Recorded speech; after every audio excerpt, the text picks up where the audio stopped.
I can check. Bueno.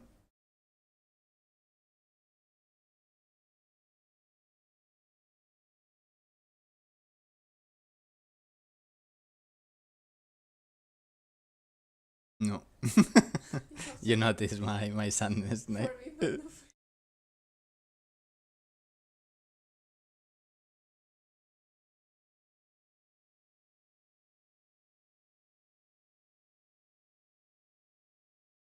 It's okay. Myself. Where I put it.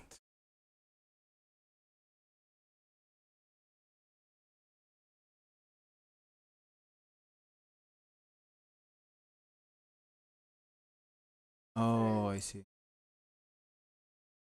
What is I will remove the.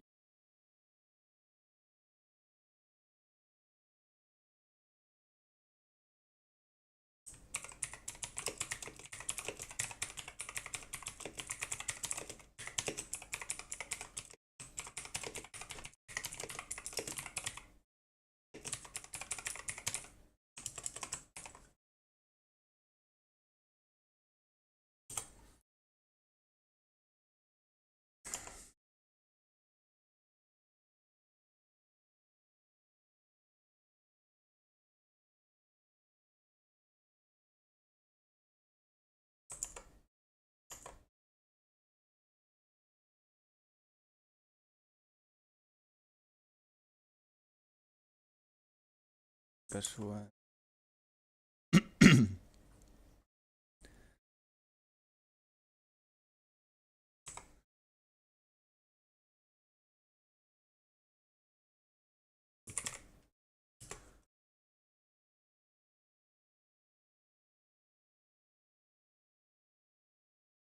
Starting entrance.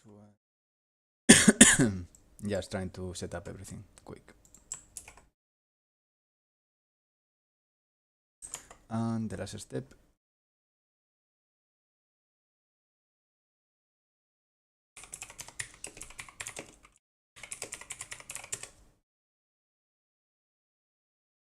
No, AI generating. Copyright free. Let's go.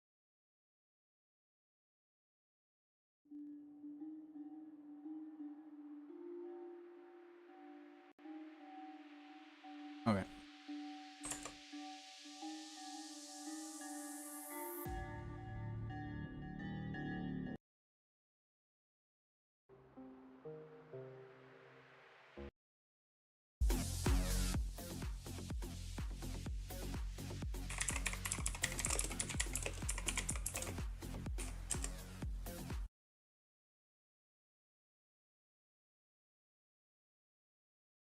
Only one song? Are you fucking stupid?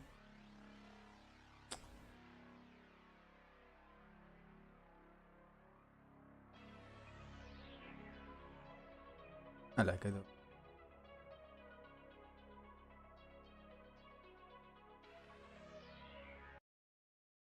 though. Okay, I'm gonna leave it there.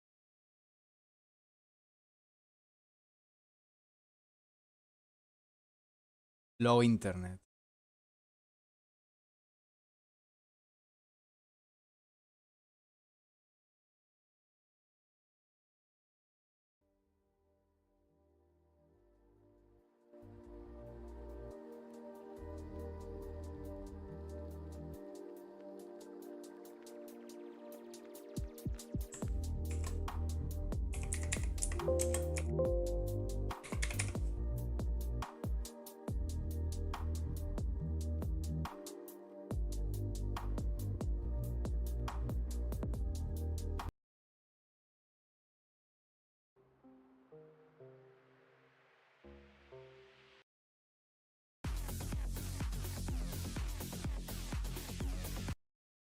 And the process.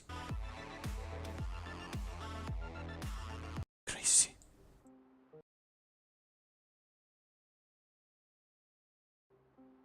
Synthwave. I should have checked this before. Anyway.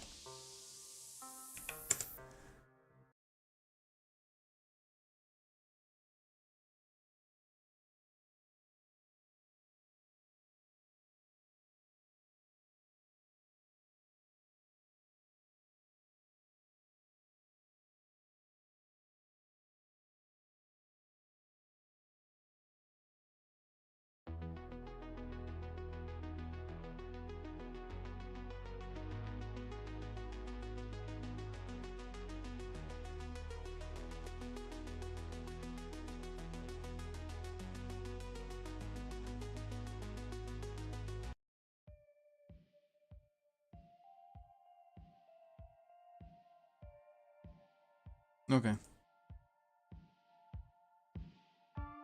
That's it. We got this.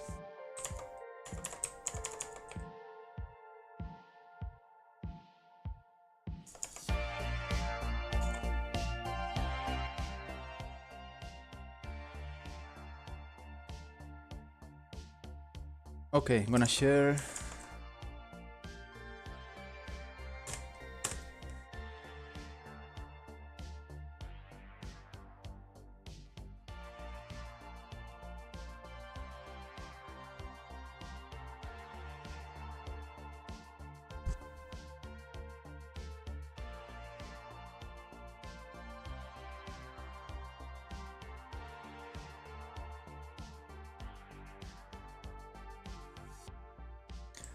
Alright, it's been a while without the streaming work, so trying to come back little by little.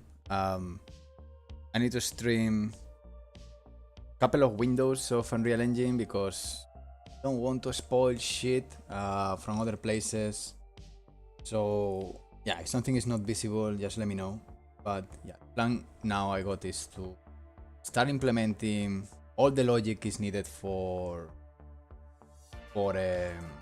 put the music lower. It's crazy. Maybe it's because... Huh? Okay.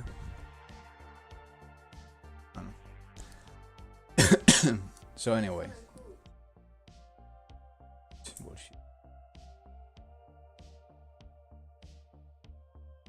Okay.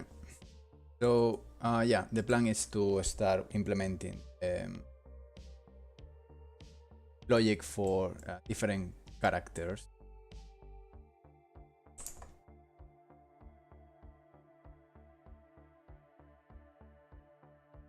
I'm gonna do that in the...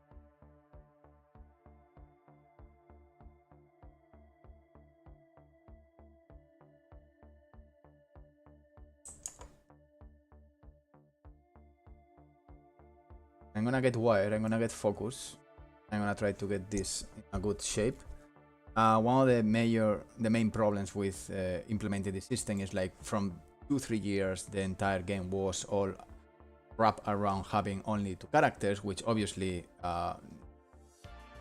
you go back, it was a mistake, but I would never imagine that the game had the potential of playing 3 people or 4 people, and that's where the things started to make more sense. So I need just to rework some of the logic of how mutations, ownership or health ownership is dealt. And you can do this in different ways. One way would be per player, like you can see games like Diablo or Helldivers or many other games that you have P1, P2, P3, P4 and things like that.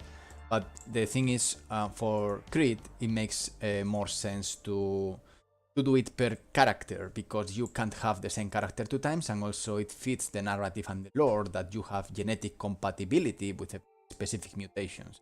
For example, a mutation can be compatible with Chris, but not compatible with Demian. And the same will apply to June, Sinclair, and the other character. So let's start with that. I'm gonna open the player controller, which is the place. We have the separation of what character is spawned, which is gonna... Yeah, it's here. So basically here I have an output for June. What I can do is to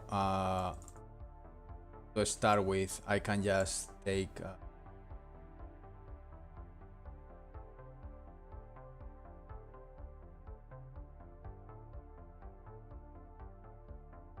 I can take Chris and do a copy paste,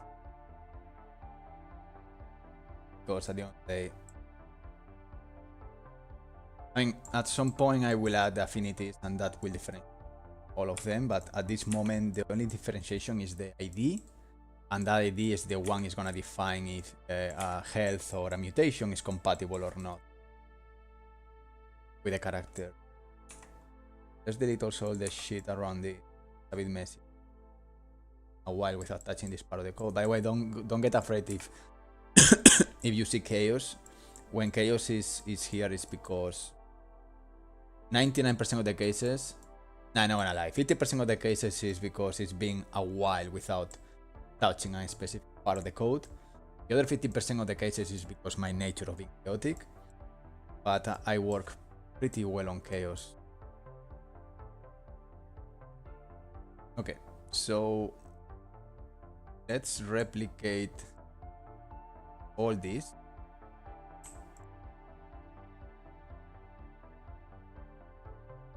The game mode.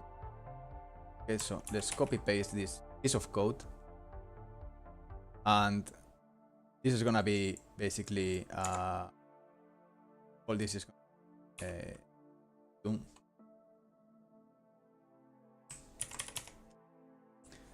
which we are gonna color code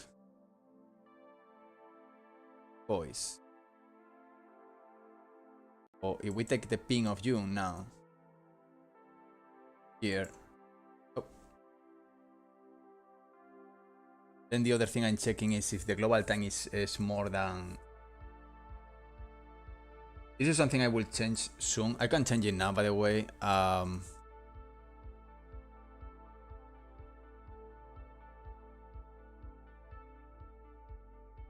Yeah, I see what I'm doing.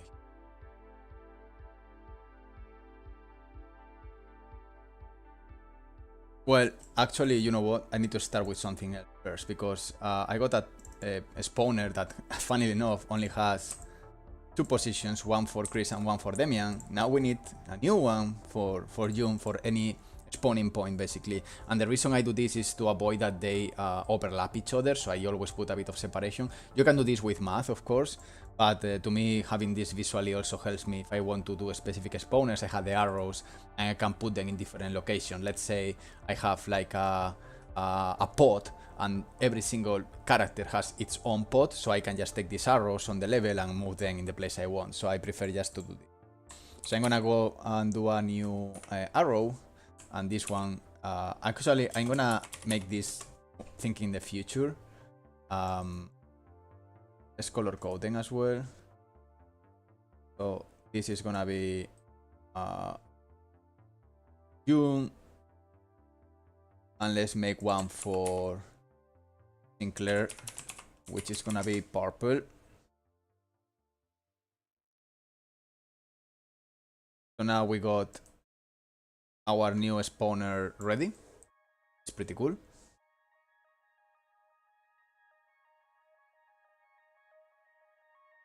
Okay. Now I will have different pins that I can take from the controller here. I can literally say, hey, I want the June location here. So this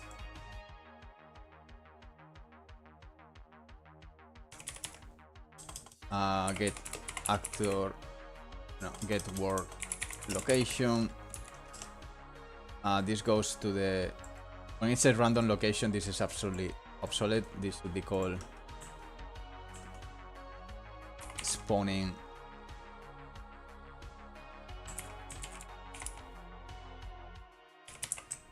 character spawning location.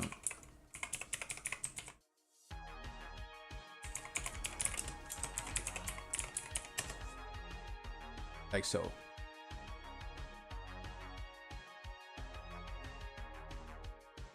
So we got this. We got character spawning location. And this one. Yeah. I'm gonna connect it. This is basically something that I will. Hey Artemis. This is something that definitely I will update at some point. Basically, when you spawn 60 seconds later when the session started, meaning that you didn't travel with your friends together to the island, you will spawn close to your friend. This is gonna change in the future, 100%, because the plan is to you don't spawn close to your friend. You spawn in specific pods that you can unlock in your level. one of these spots are gonna be always available every single gate. Meaning that if you start the round with your friends, you spawn all together shoreline in the beach together. If your friend starts alone and opens the first gate, your friend will spawn inside the first gate in one of these spots. And the same will happen with the second, third, and fourth gate. If you, for example, start playing and then you play 30 seconds or 1 minute and you didn't open any gate, you will spawn in the beach. So basically the difference is gonna be 100 meters back, but still close enough. So at this moment I'm gonna keep doing what we were doing, which is spawning oh, it's already connected. Oh no, so spawning close to your friend if you didn't spawn at the same time. That's why you see, like, sometimes you are playing and you see someone spawning on top of you. This on top of you is 200 meters on top of you. So that's what is happening right there.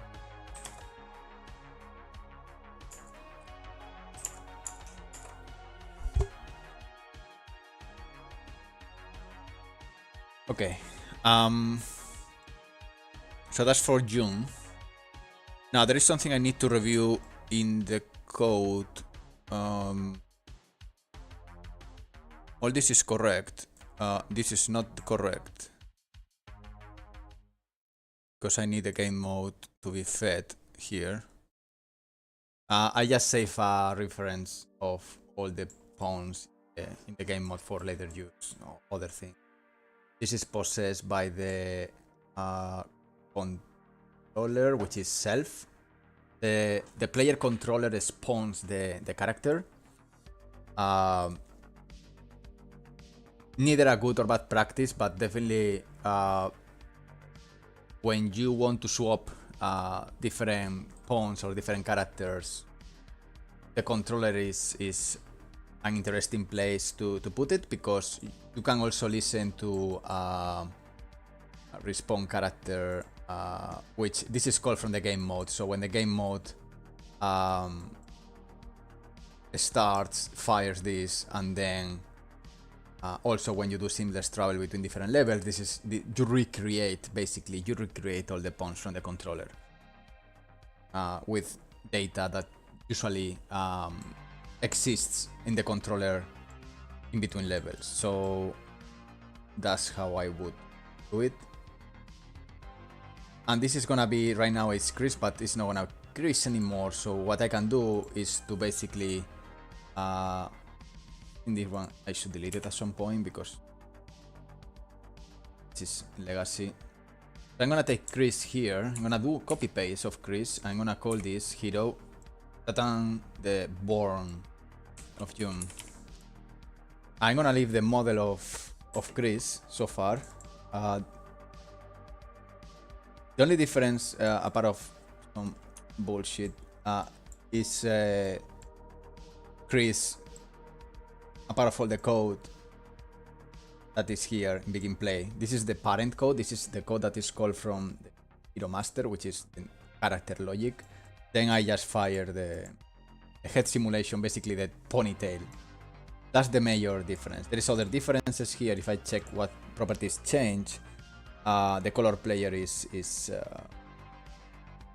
yellow. So here for June, I know already, it will have something like this. Again, I will tweak it later, just starting. And then of course, I will need to change the audio cues once we got the voices. And also, I will need to change the material of Chris. I will do this in a second.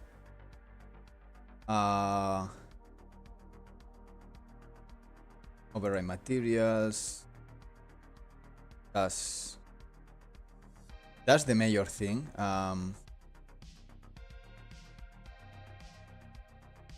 And because, again, I don't have a texture yet, I can leave the all material.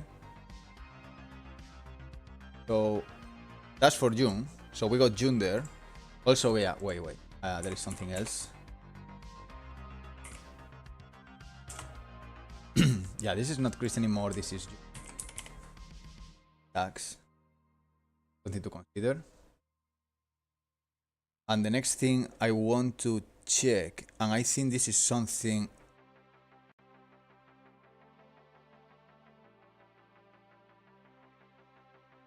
I should check more in the hero, and that is, this is the obsolete. That is gonna be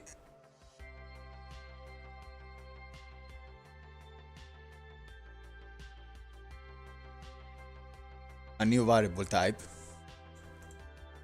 It's gonna be, I think it's character, but I know it's enum. But what I can do is to check it in the save file. No, actually I can check it in other.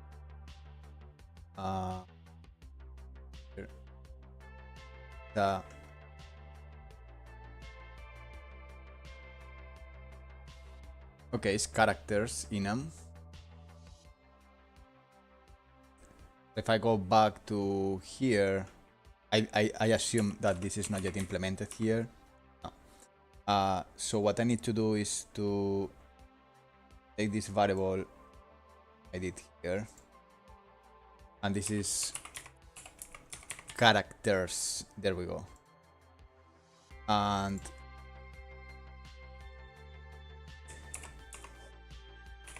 I can just character. It's not type. It's more like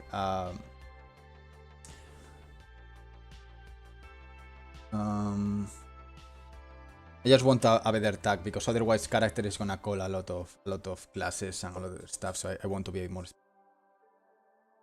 character.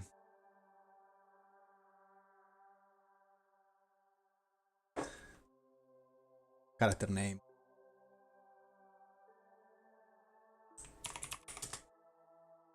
Okay, so by default it's gonna be none, I believe, or Demian. I'm not sure. Okay, Demian. So I'm gonna leave Demian as default here, and now on June, if I go to character, yeah, sorry, editable.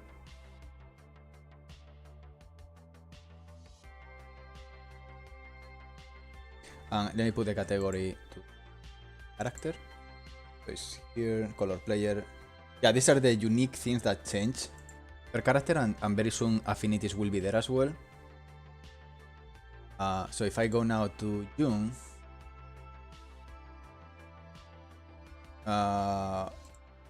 for some reason,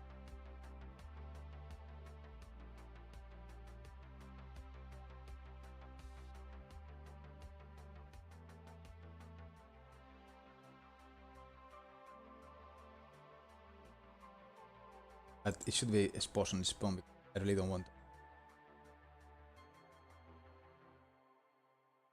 Oh. Looks like wait, because I'm showing only.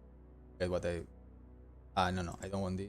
Let me just want to change. That's, there we go. Character name June, and because I'm here and I want to don't forget things, I'm gonna go to Chris. Character name Chris here. So now the big deal now is in around maybe 50 places. What I was using is this tag name here, Chris. That is gonna be obsolete, because now what I want to use is the new, recently done character name enum, not the name variable that was meant to have only two tags, either Demian or Chris, and now we will have, at least for the scope of the game right now, 4 characters We'll see. So now I need to use this enum in many places. Like for example, if I check the playing health, one of the places I need to now update is basically here where I check if I'm using Demian or CRETE stack. Now what I need to check, which is also a bit annoying, I'm not gonna lie, because then that forces me to cast the enum unless I use an interface, and I don't want now to do an interface only for that, at least for prototyping purposes.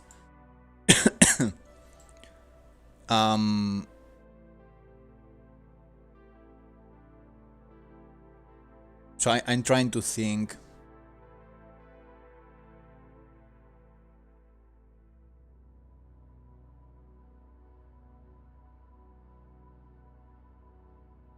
If I should leave the ID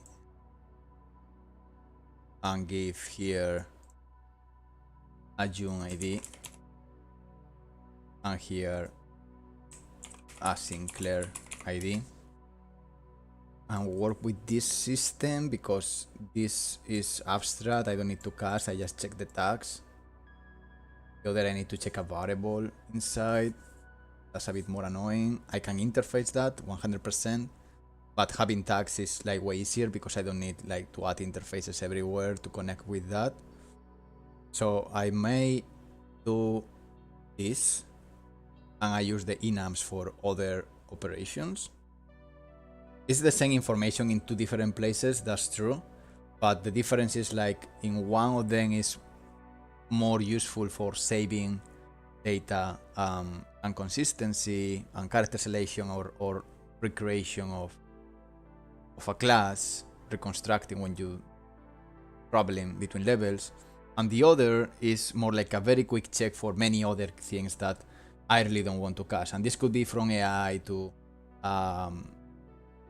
mutations, like I just check what is your tag. What you lose with this, sadly,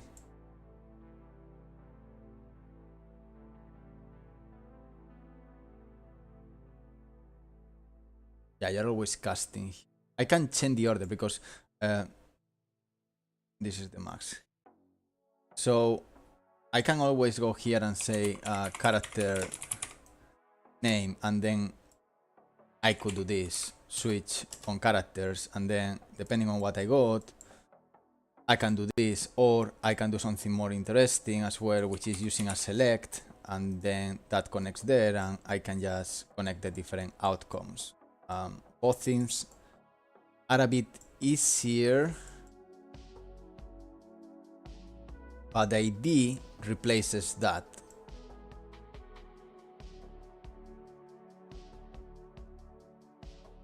And the ID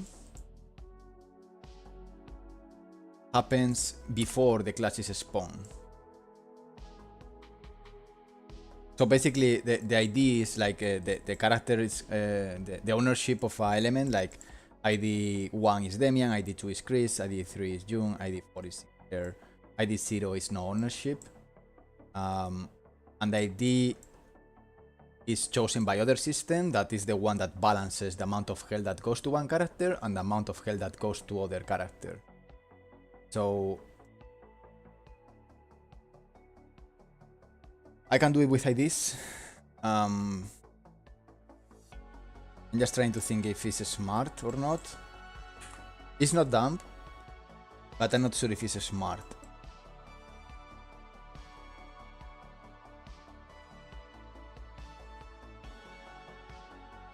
At the end of the day, I'm gonna use more the enums than the IDs, but it's true that for this case, the good thing is I don't need to cast, I just need to check this. I can also, I've been thinking about maybe I should put a permanent gameplay tag rather than a actor tag, but it has no difference.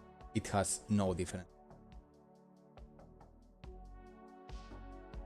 The only thing is that gameplay tags can have hierarchy, but in this case I really don't care because you can have different tags at the same time, so there is no real benefit one to each other. And replication and prediction is not needed for this, so not relevant.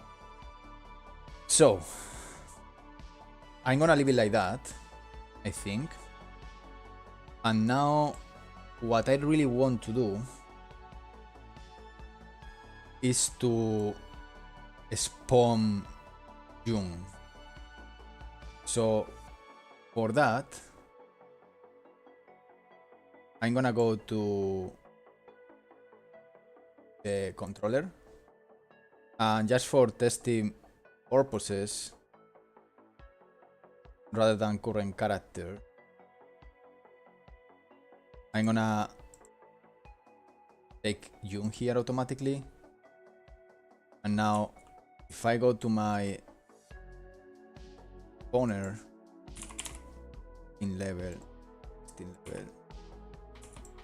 June should be, well, yeah, I mean, just for testing, let's take this one, that is June, and let's make her looking towards this direction, just out of curiosity if this is what. I'm gonna save everything just in case.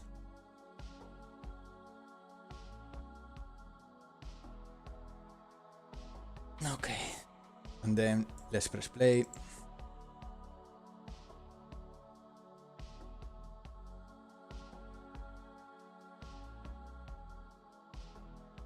I guess it's compiling all the changes in the controller. Ah, of course, I got an issue. Let's...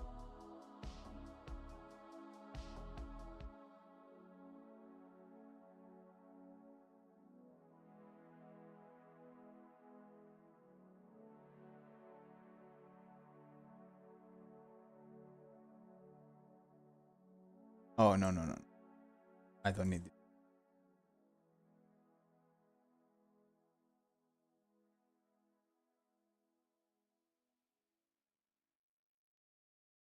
Okay. And in theory, this should be June.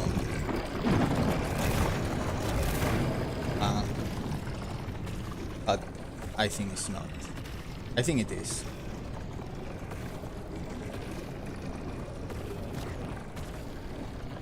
No, it's Chris Zero. Oh, wait. Did I actually replace the pawn? So if I go to the controller... Yeah, okay. June needs to be here.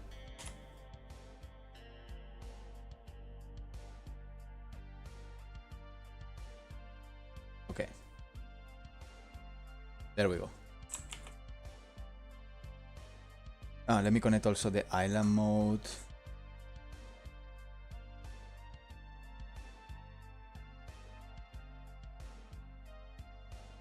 And also the rotation.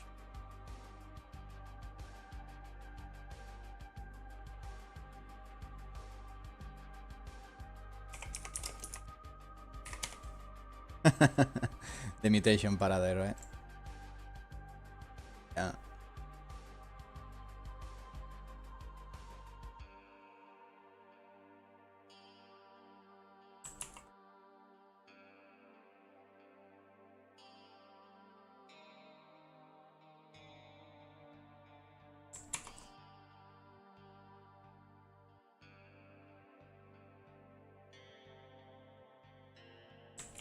Let me save that. No, actually, there is a misconception of a spaghetti code. Spaghetti code actually, like, there is the concept that in blueprints you can have a lot of spaghetti, which basically, yeah, is all this, like crossing lines and stuff. That's okay. If you work by your own and you know what you are doing, you are completely okay. You just need to know what you are doing. Obviously, you work with more people, you don't want to have the things like this because they will get lost very easily. But that's one concept. The other concept of spaghetti code is basically not related to blueprints. It's more about a mess in the code itself. Not visually, but after working many months and different people, you know, tweaking and changing the same code, things can get bad and hard to maintain.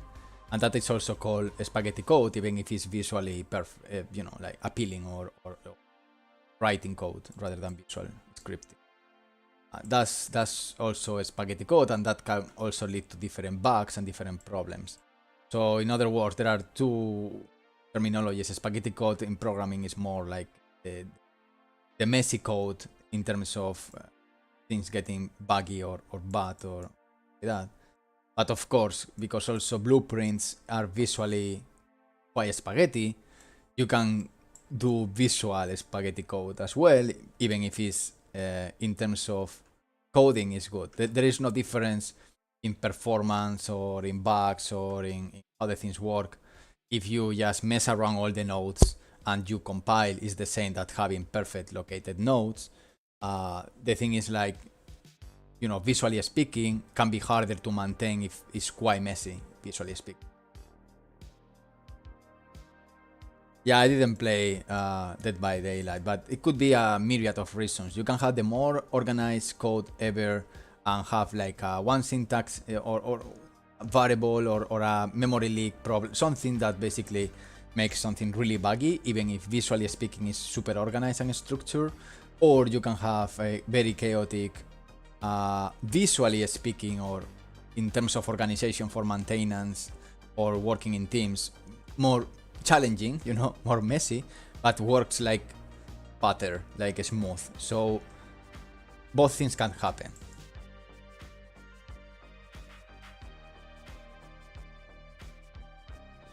Okay, so if I play now,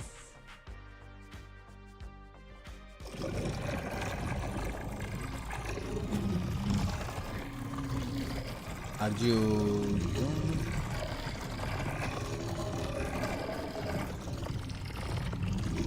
You are June.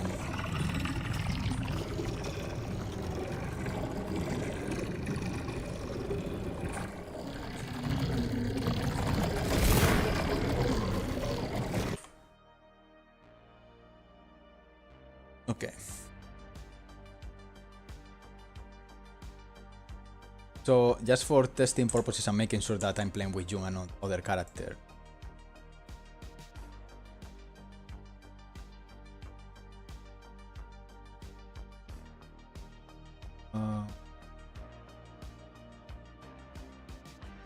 I'm gonna make a new material on June. So if I go to Hero June, here I have the master material, Chris, all the stuff, and this DNA suit Chris M4 is gonna become DNA suit June M1.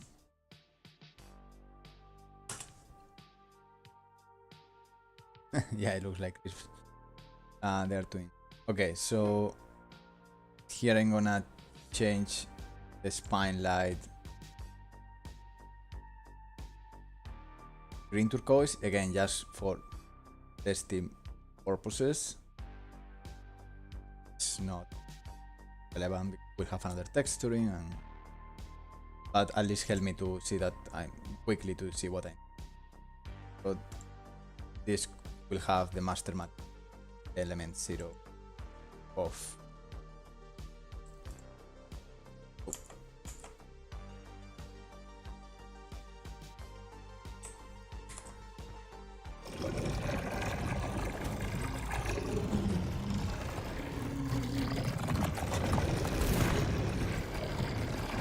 And something is not working properly.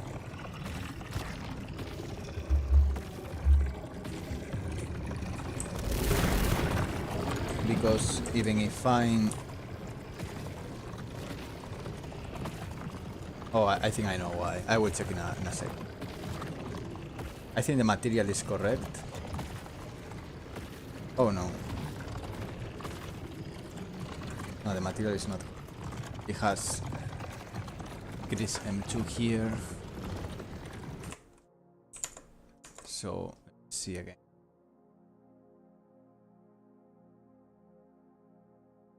I think I replace... Oh, my bad.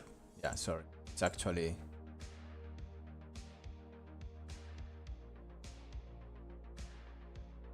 change. I don't need it, but right now.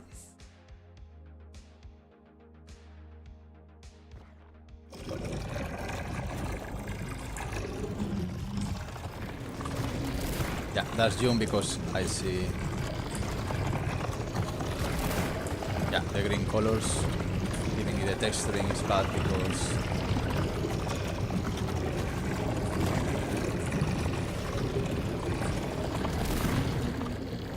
yeah, and the power up is green. And because I have a mutation here, but that's okay, I can replace it.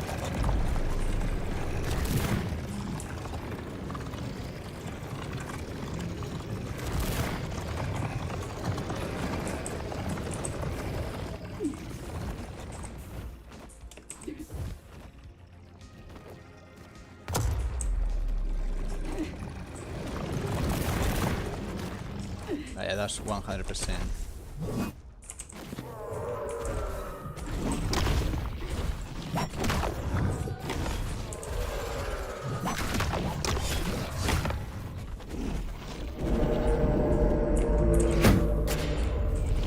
Okay. So that's working. The next step is to reconnect the controller with the proper selection of the character. Controller, and that is basically this thing I disconnected, goes here. And this is set. The local save file. No, not here actually.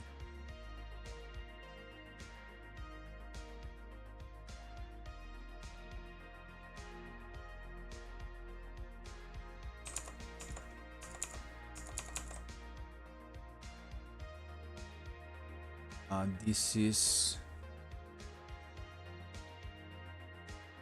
Can't check it. I have one when it's traveling, and one in the beginning. When you save. Once when you travel, and the other when you change.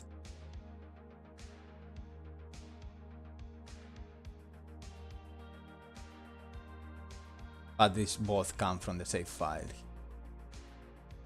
So the save file is where things happen, and that happens in this. Which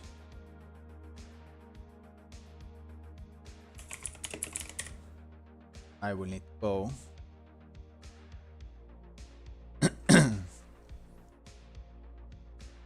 So I go to character, set current character. Okay, so yeah, these basically are the ones selection here. So I just need to do one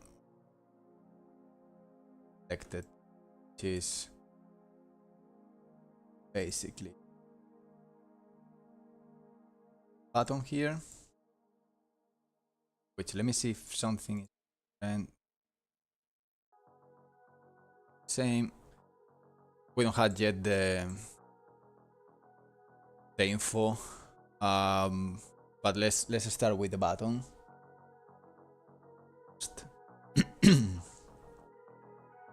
So this button is a custom button, and when pressed, I just move this to the selection.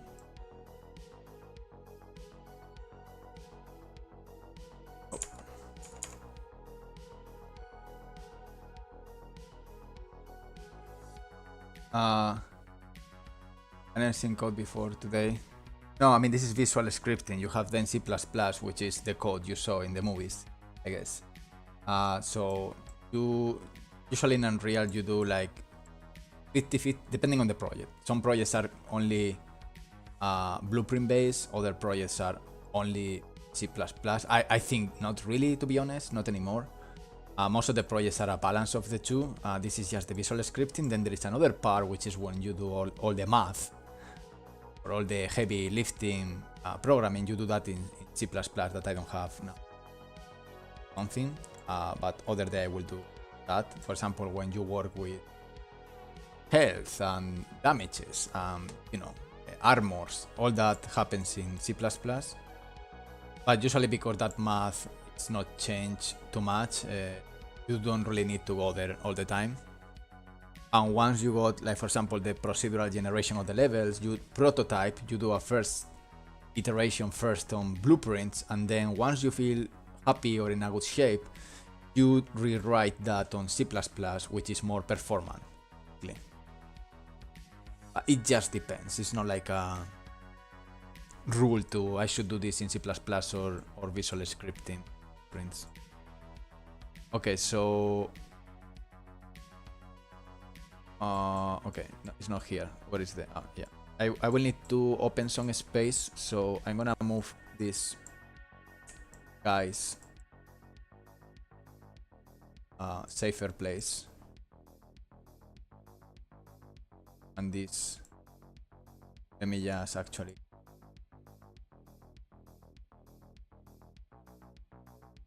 the host.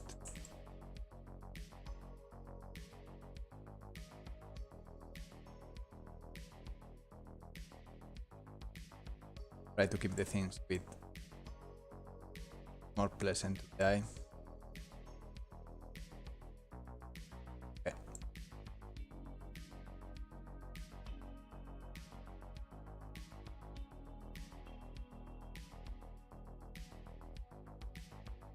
Control the host logic. Host starts.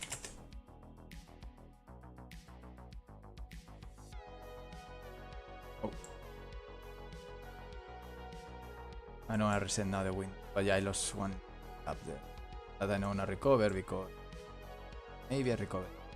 It's there. Oh, you are there. You don't want to. Okay, he wins. Anyway, let me just call this as it should be called. Which is call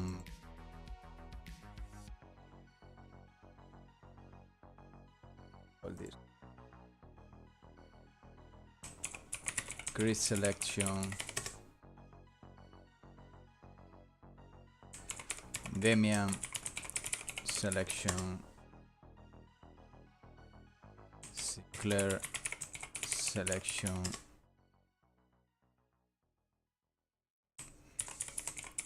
selection so I don't get confused. And here we got June selection. And then what we are gonna do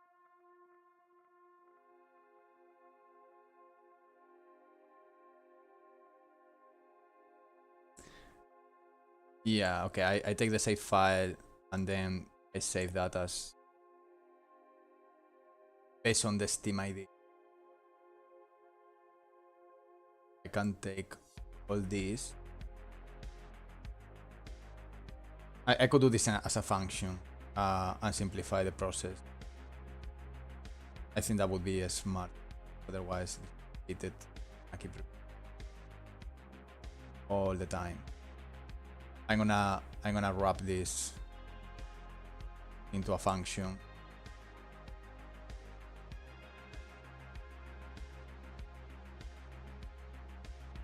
This function, I'm gonna call it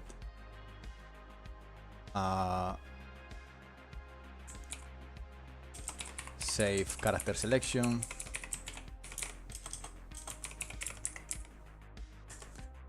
I could do it in a global function, but I think if I do it outside the menu, it's gonna be a bit different because I need to do also more things, but I guess it's not. And that I'm gonna expose the current character I want to do. And this is also interesting. I'm not sure why I'm saving the instance, but I'm gonna put it there because yeah. Okay, so now I got this.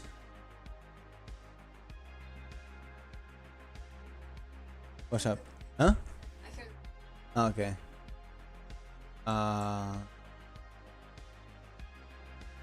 So this will be for June selection.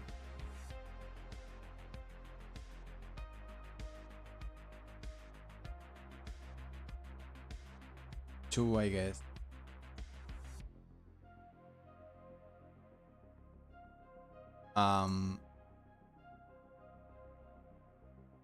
On this.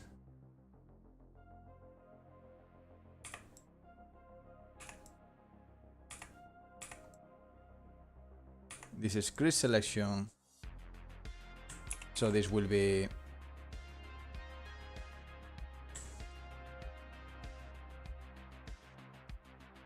selection 1 CRETE. Oh.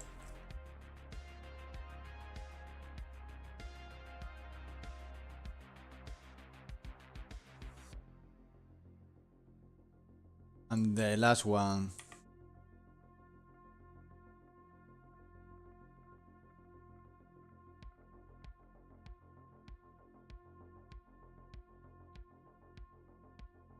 Okay, sorry, I got it.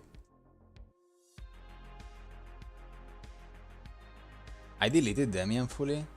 Okay. Really? I didn't notice. Maybe I deleted the... No. Oh, sorry. So what is June? Oh, sorry, I'm... Okay, so this is Demian. 0 goes here. And this is gonna be June.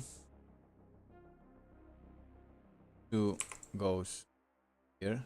And with that we simplify the process quite a bit. I can just, to be honest, this is, I think, disabled. I'm gonna keep disabled because yeah, it's not disabled, but either way, just for the future, so I save work. I'm gonna do the same with Sinclair. I got all the characters already prepared once we. So Sinclair selection is gonna be Sinclair 3A 3, and that's pretty much it. That is saved, because then you take the enum, the selection, fade out sound, save, and you save to the slot. That's how you save things, basically.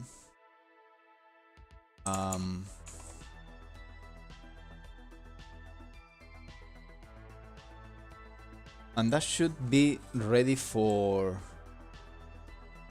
seeing at least if I'm selecting the things properly. I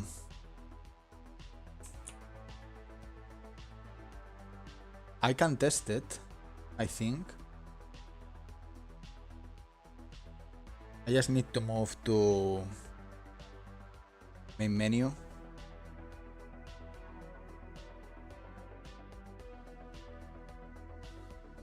I'm just worried about the GPU because, you know, streaming and working in Unreal and it's a bit dangerous, so maybe I have crashes. Let's see. If I play this...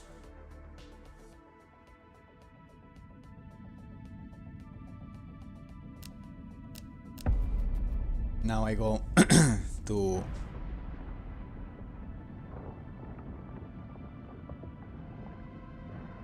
Oh, okay, this is...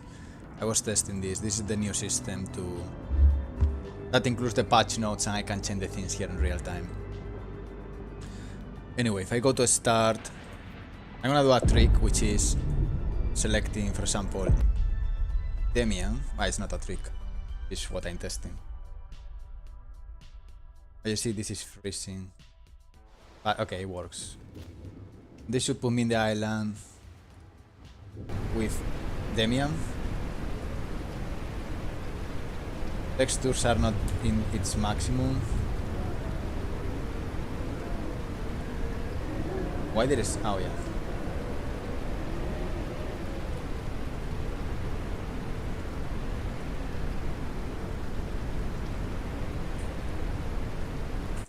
Oh yeah, I'm Demian. Okay, so now I'm gonna go again.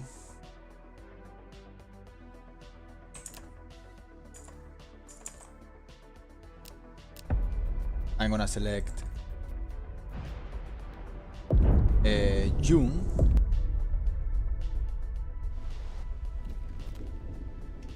And in theory, yeah, I'm June.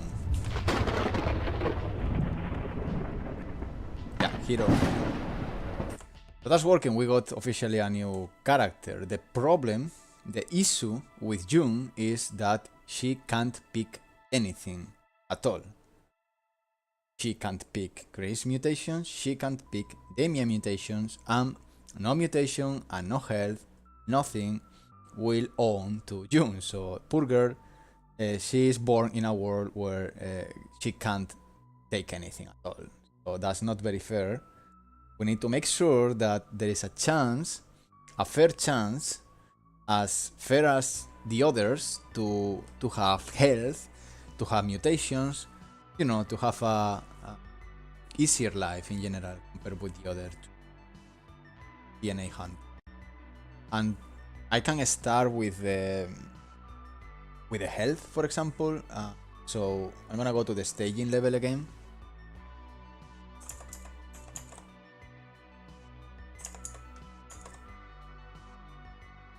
And I have this little health here. So I'm gonna delete, by the way, all these fuckers. They don't do anything bothering me. Let me just actually, I'm gonna clean up a lot of mutation. These are effects by cap. I mean, I like this one. I'm gonna leave it there. Mutations out. Cinematic out. That's why I need to be careful. Small impact. Spawner, the plane.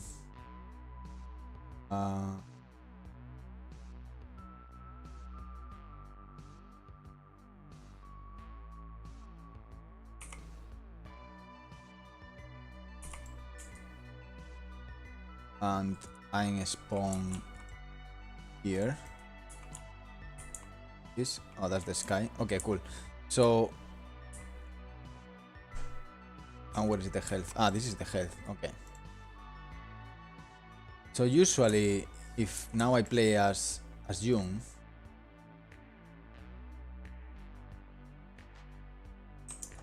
the problem is I'm not gonna be able to pick this health. So let me just change the owner of this health.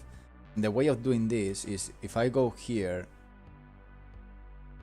and I say health ID. If I put, I don't remember now, 1 is Demian, I believe. Okay, I'm June. And this belongs to no one. Humans.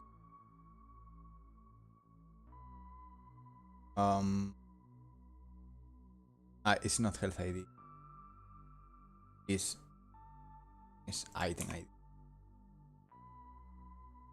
And 0 is for... Okay, this is to Demian. If the ID is 2, should be Chris.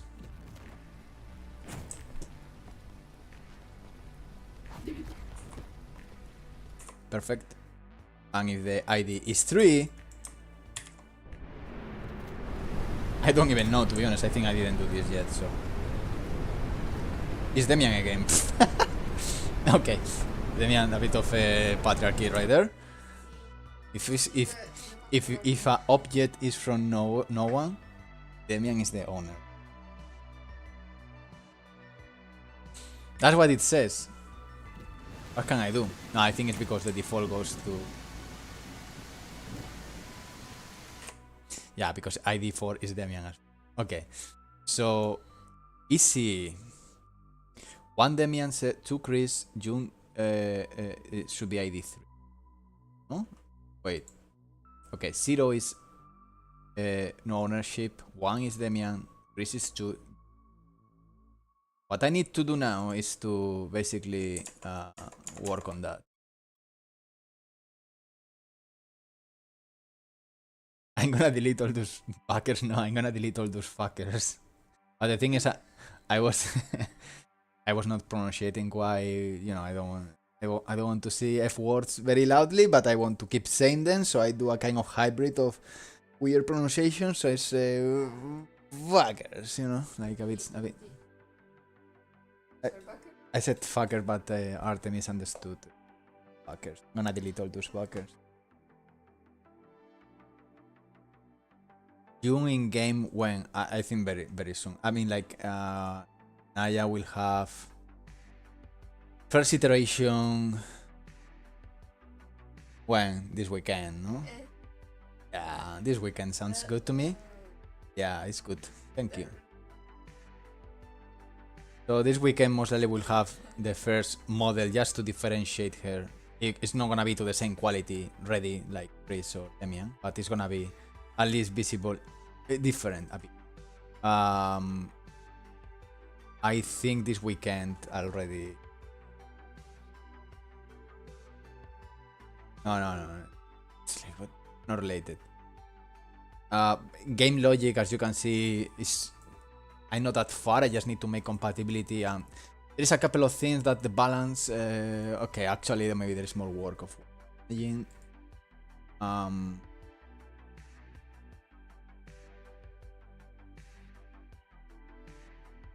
Okay, so the answer is I think soon. I think soon, but I'm confident that we are gonna find bugs, cases where, hey, I pick Jung and I can't revive, or hey, I pick Jung and my health doesn't go up. Hey, I pick Jung and I don't know. Because in many cases, as I mentioned before, I always check either if you were Chris or you were Demian, and depending on that, the logic goes one way or the other. But I'm pretty sure in all the code, there were moments that I don't remember right now. And if you are not neither Demian or Chris, that will lead to a bug, because it's like, okay, so you are no one, so I can't do anything with. I think AI doesn't care too much. There was a moment where if you were Chris or Demian, the AI will behave different against you, but that doesn't happen anymore. Yeah, that was weird. Yeah, sex. Yeah, the ancestors definitely, they were a bit perverts. Yeah, and they against Demian, of course. So yeah, I just need to go little by little, put Jung in the game, and see how everything evolves. I'm confident that we are gonna find like some fucked up situations. It's a matter of, you know, classics, all the classics. What I was doing.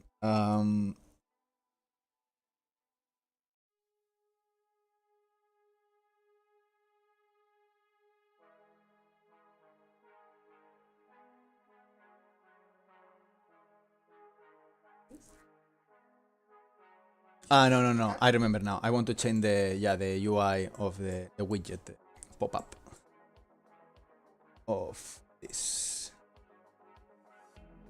Get widget. Let's go.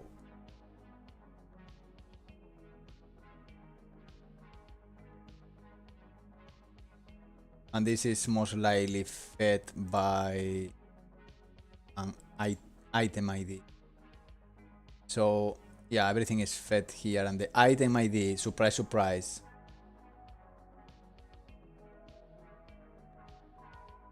Yeah. It has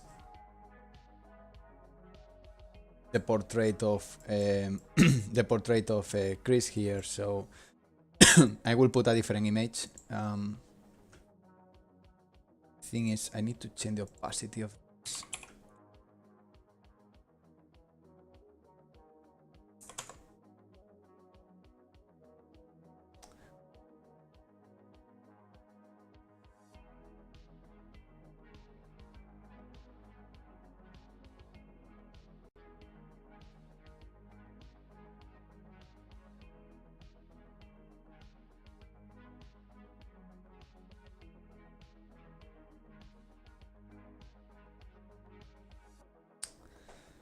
This is annoying.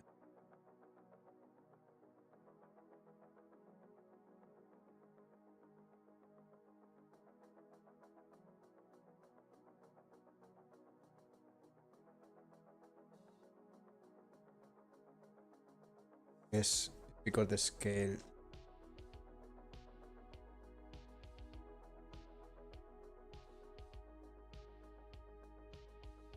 Okay, fair enough. Why is not? So here there is a portrait.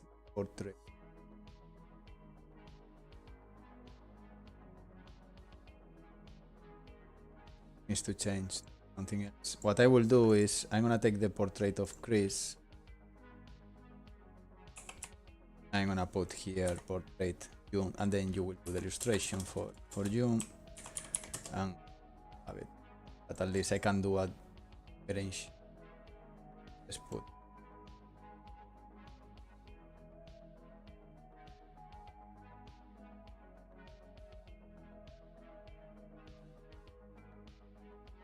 Okay.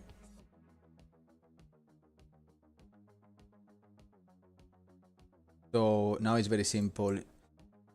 If the ID is 3,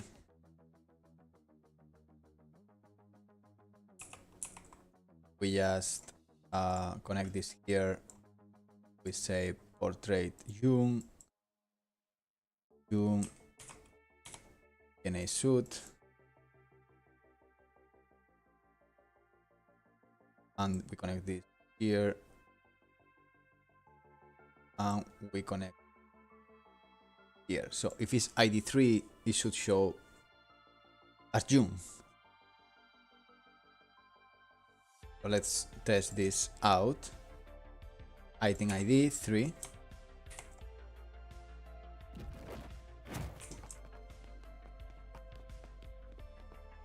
There we go. That's June, the first June item. But as you can see, I can't pick it, and it's not because I don't have health. I mean, how can I kill myself? How can I remove computer?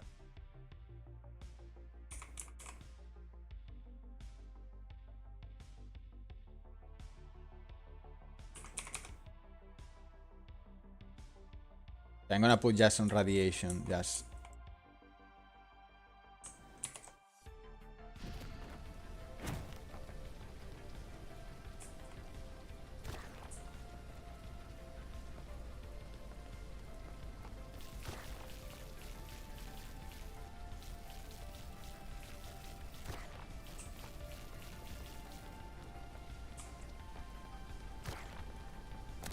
Oh. It's working already.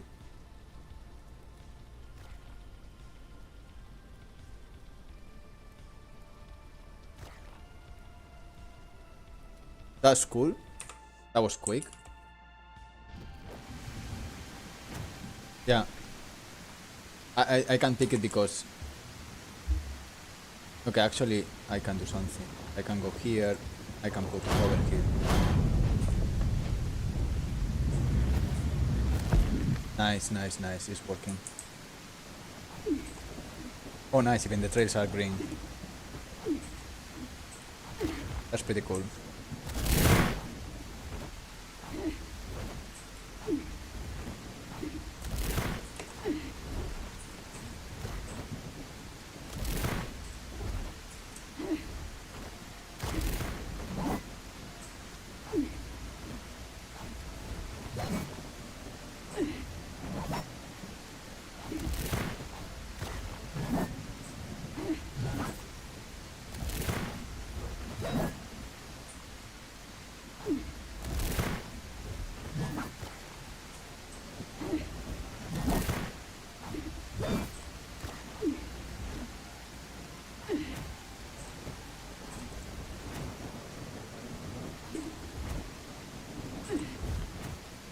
Okay, we got June. I get the next thing is mutation. Mind if you are not Chris or Demi and the Tartarus door don't open. I think, I mean, that would be the less of the problems because it will be the first door. But no, they will open. No, I'm thinking about other places that could be more problematic.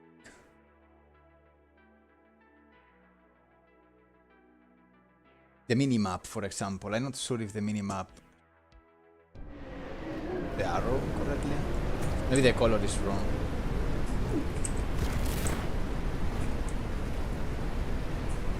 I mean, that's blue. I don't think Chris is yellow. Maybe not.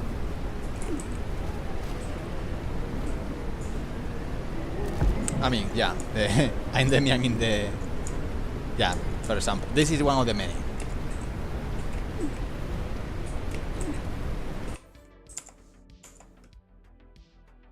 Alright.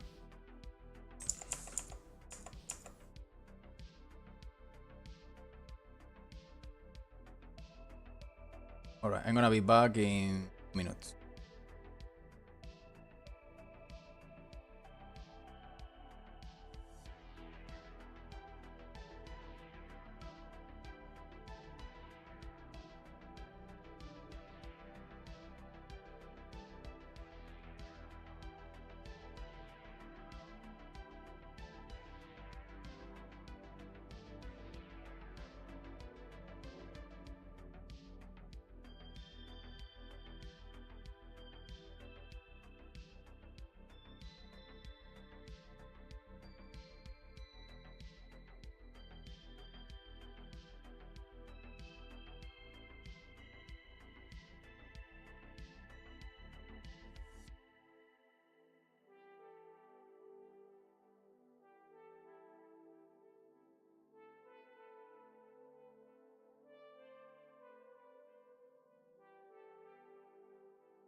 Okay, we're back.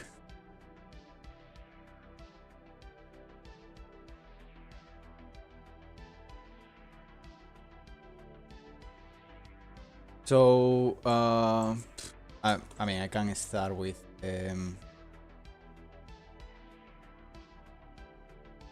I just don't remember the name of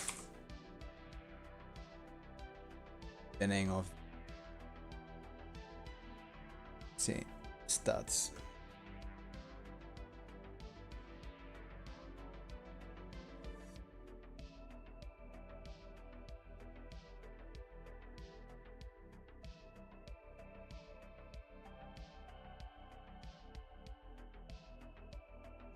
Okay, so the portrait.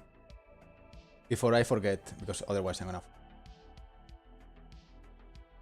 Let me clear ulti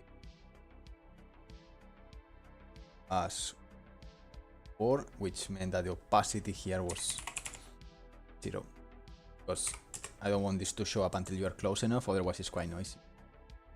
And that's the main reason why.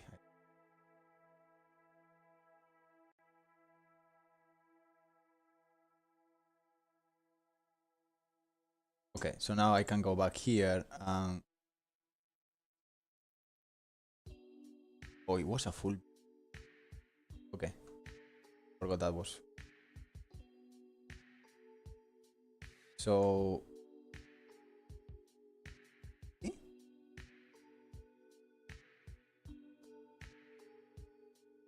Really?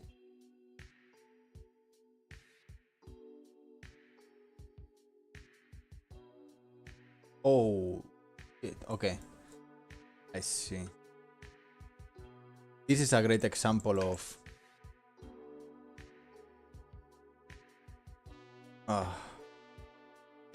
Okay, I'm gonna use enums here. because this material is kind of binary, either is Demian or Chris. That's kind of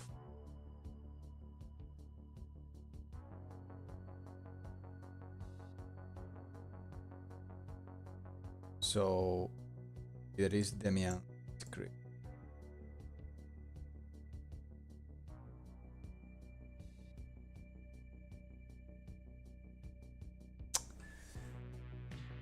Ah, that's annoying.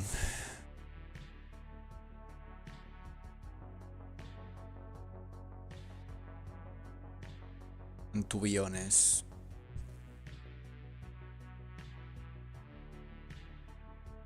does it even make sense to do it like this?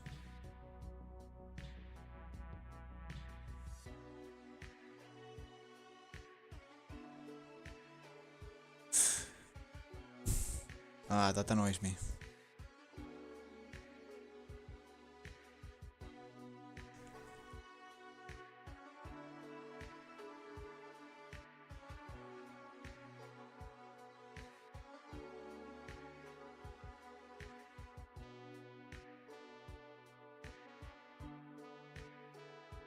Okay, let's call this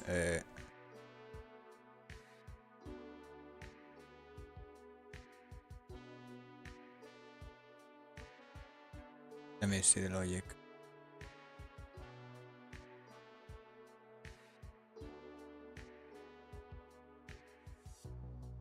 Yeah, I need to do it like this because it's not only changing a texture, it's changing many things. I could just do instance instead. I'm not absolutely sure why I did it. Has to be a good reason, but maybe there is not.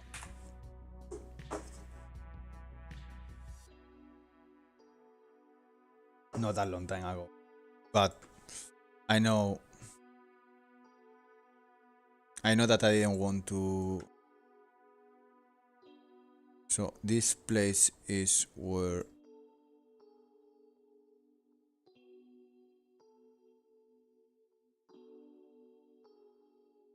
yeah.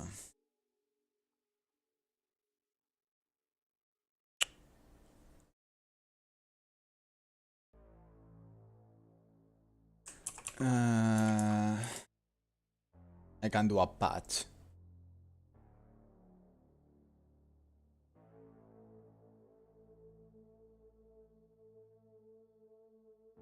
I can do a patch.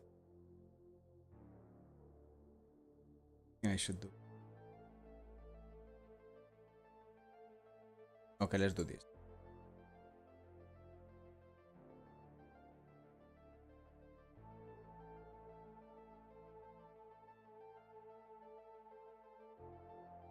So this is gonna be Chris.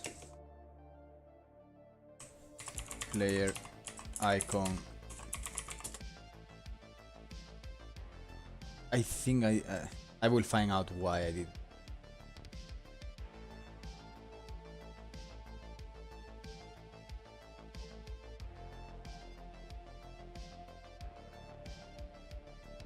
Now let's make another one, which is gonna be Demian. And in this one, I'm not interested in changing this. I'm interested in this.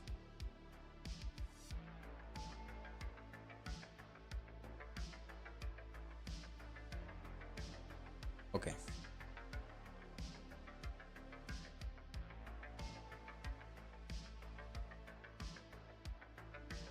And now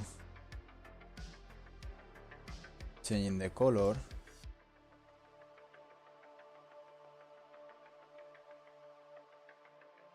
No.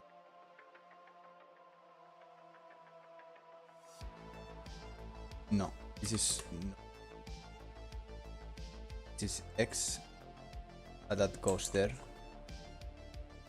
Okay, this is for the circle. This is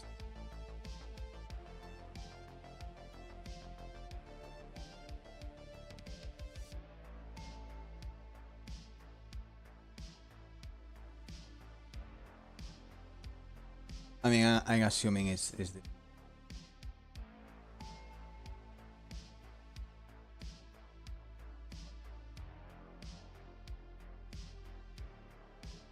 Don't move this. X goes there.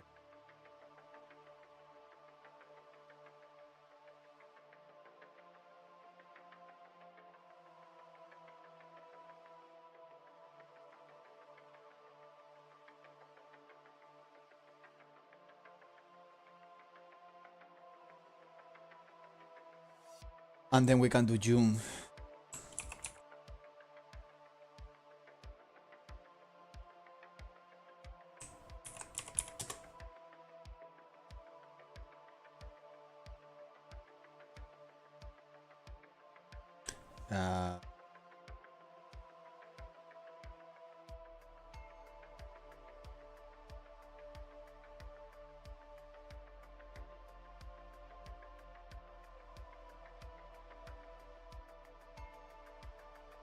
Hey Pizzola, I remember you. Thank you so much for watching the shadows. It counts.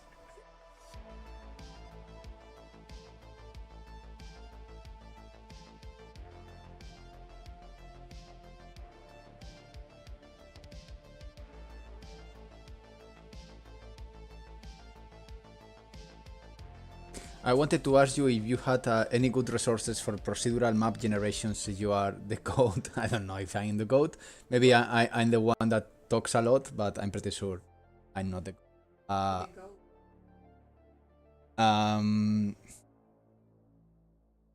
yeah, I mean, the thing is, it's been a bit more like a self-taught journey.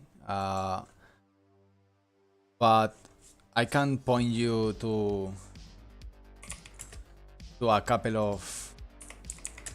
Again, I can't tell you like the nitty-gritty of all the working blueprints, but I can show you some of the places that. Let me just try to find the link for. I mean, a starter is to understand wave function collapse, at least the basic terms of what that means. Wave function collapse, not the one of about physics, but the one of procedural generation. I'm gonna find you a couple of.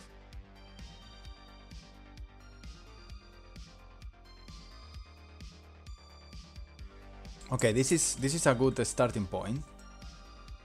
Send you the link because I'm sharing only. I can't share all the time screen because I got part of the games that I don't want to show, so I'm just sharing 2 windows only. I want to be very careful at this point. It's not like streaming the game like 4 years ago. But yeah, on YouTube I got that one. Then a good paper that you can read about. It's not like I follow the idea, but you know, procedural generation, the way I learn is like observing different projects and trying to take the best of them. One of them was Returnal. So let me see, Returnal procedural generation. I think it was a GDC. Let me see. I think it's this. GDC bowl. Never the same twice. Yeah. You can check this one. I put the link again. I mean, this one I send you is not how I'm building the worlds on Unreal, but it gave me some cool ideas that I in a way, how to say, I give you one example. One of the things they did, not exactly, but I'm gonna translate it in simple terms, is like if a generation takes too much time because you don't find a solution, you just have a backup of cached generations. So you can just say, okay, if the generation takes more than 5 seconds, just take one of the 5,000 good generations in the storage and put that level. So something I'm doing is I'm storing world IDs every single time I got a good fast generation. I save that, from the players, I save that in a cache that is sent to a database. And when a player is stuck in a very long generation, it really doesn't happen too much because I've been able to do always generation in 3 seconds, 2 seconds. But if for any case, because this is statistics, could be a case that someone is taking 15 seconds, I just take one of these store, and the more people it plays, it's like training my own model. The more people it plays, the more good generations I have. So I store them as a backup. Right now, I think the use of those generations is lower than 1%, meaning that most of the 99.5% of the cases, I don't need to take a store generation. And if I need to use it, it's one between maybe 2,000 generations. So no one will notice like, oh, I played this world before. It's very, very, very, very hard, very unique. That's one thing. Again, talking about resources, as you can see, is me talking right now because this is how I decided to do the world generation. So the way it works on CRETE is I got a grid. I can show you in a bit actually once I finish this. But in a nutshell, I got a grid that is let's say 5 by 5. Actually, let me just open Paint and share Paint.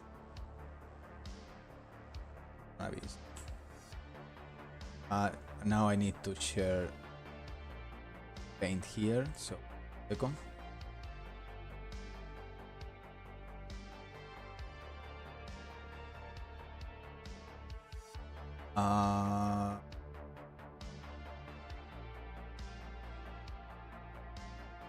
On it,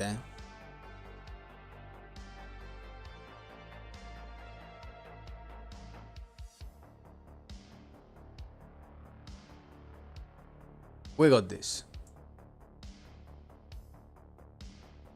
One second, let me close the...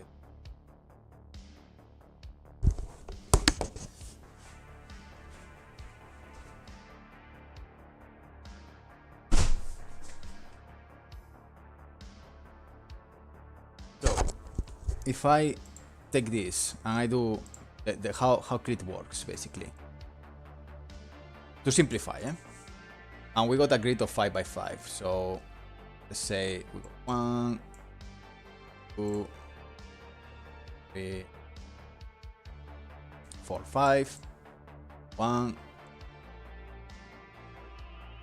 3, 4, 5. Okay.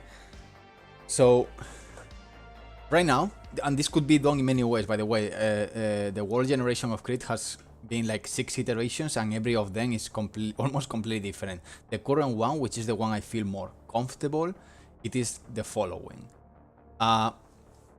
You start usually either here, here, or here. Okay. Let's say, to simplify, you start here. This is not procedurally generated. There is a beach and there is an entrance and like all this is for building. And then you can end either here, here, here, here, or here. Okay. You could easily say, I want also to end here or also to end here. That's not a problem. The way I did this is because for orientation and for a kind of game flow, I decided that feeling that you go to the north, it feels a bit more rewarding. The other is more like chaotic, which is very cool in some sort of games. But for example, if you play Spelunky, you know that the ending of the level is in the bottom. If you play Dead Cells, you know that the end of the level is in the right. So there is a sort of sense of, okay, I know the end of the level is in front of me. If you do this is cool, this is okay, but you have another sense in the game. You feel it feels a bit different. And it happened before, by the way. So to simplify and make it a bit interesting, let's say that ends here. So actually can end anyway. What I do is, the basic thing is that you separate the cells. Let's say each one, it has like 0, 1, 2, 3, 4, and the same 0, 1, 2, 3, 4. So basically, this is 1, 3, 1, 3, 2, 3, 3, 3, etc., etc., etc. Okay, and that's very simple. You do an array of all the cells, and then you start here and you say, okay, for every single cell, there is different states. Every of these cells in an enum can be like a block, empty, path, whatever direction of the path, etc, etc. So you take this cell, and the next thing you do is to check what is this, what is this, what is this. And because you take the first cell 100%, this is gonna be a block cell, block cell, block cell, meaning that randomly you can pick any of these. Okay, let's see, and here empty, because it's not gonna be anything. So let's say that you take this cell, boom, you take this. Now the next one is gonna check what is around again, and then you're gonna check again.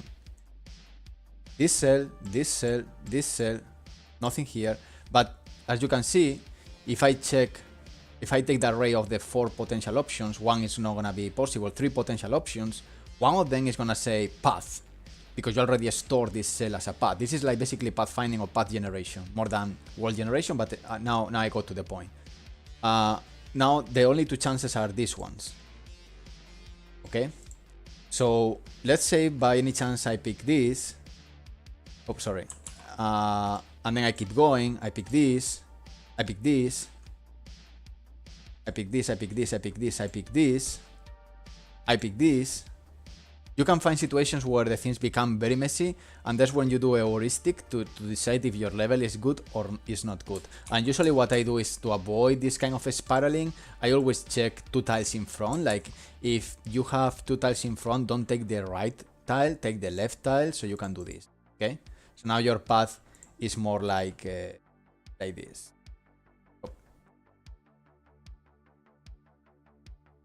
Okay.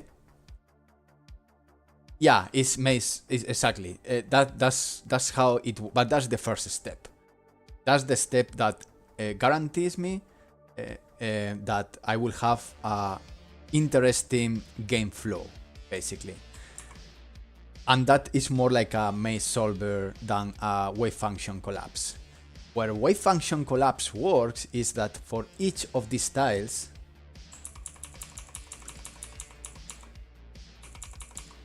actually I should delete the green. Let me just delete a lot of shit.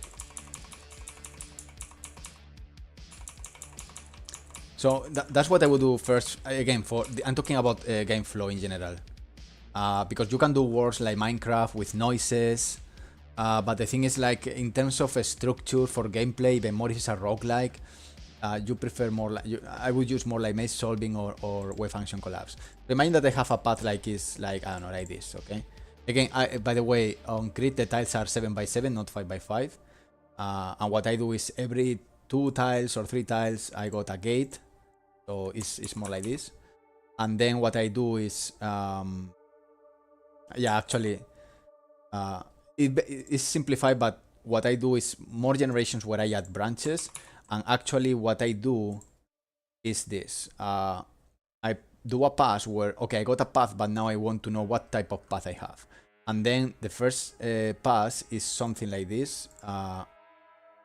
Okay, this is just the type of path. So now I will have corners, holes, corner, hole, corner, corner with orientation. Okay. And then the next path is like, alright, so I want this to have a chance to be this. I want this to be, I don't know, this. I want this to be this. I want this to be a full cross. Okay? And now what I start to do is to, without losing the scope of what is the main path, which is where you're gonna find most of the things, you start to do this. Okay, if I check every single spot in the world, and I check what is around. If around I have nothing, but here I have a cross, means that I can do something like this. Let's put this color. I can do something like this. Okay. If I check, for example, this tile, and I check this is blocked, I don't care, I don't care, I can do this. But maybe I can have a percentage of, hey, if there is something like this, actually change this piece to this and connect it like this. So now you start to have a flow. Okay? Yeah, exactly. I start with a good path and then I start to do branching. The thing I do with branching, and this is very important, and this is one of the most complicated parts I did for the algorithm. It's not complicated, but you need to keep track. And this is just more game flow. Again, I'm being very, very, very specific of how CRETE works, but you can take ideas if you need them. This is the first gate. Let me just put in colors, maybe.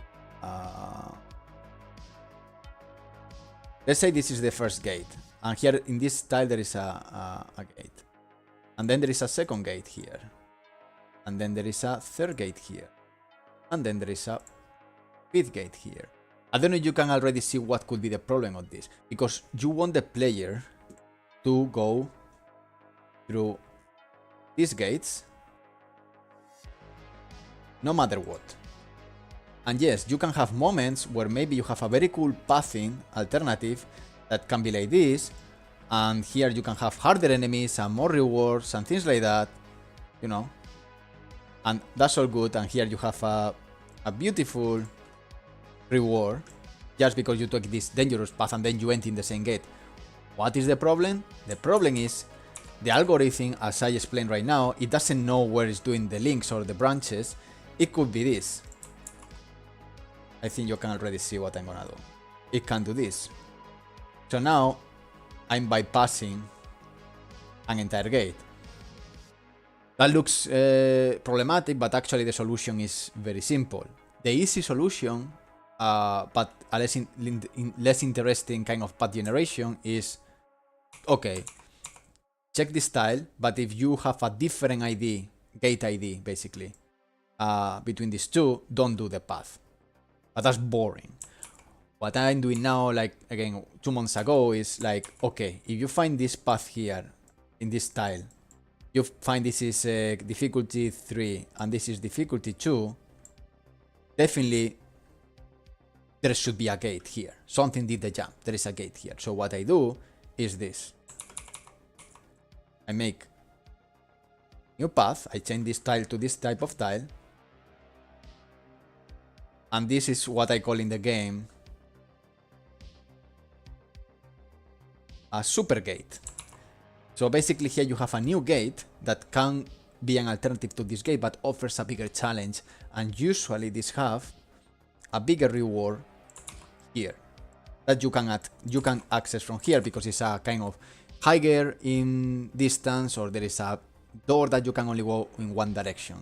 So that's how you can connect, for example, and there is another example where this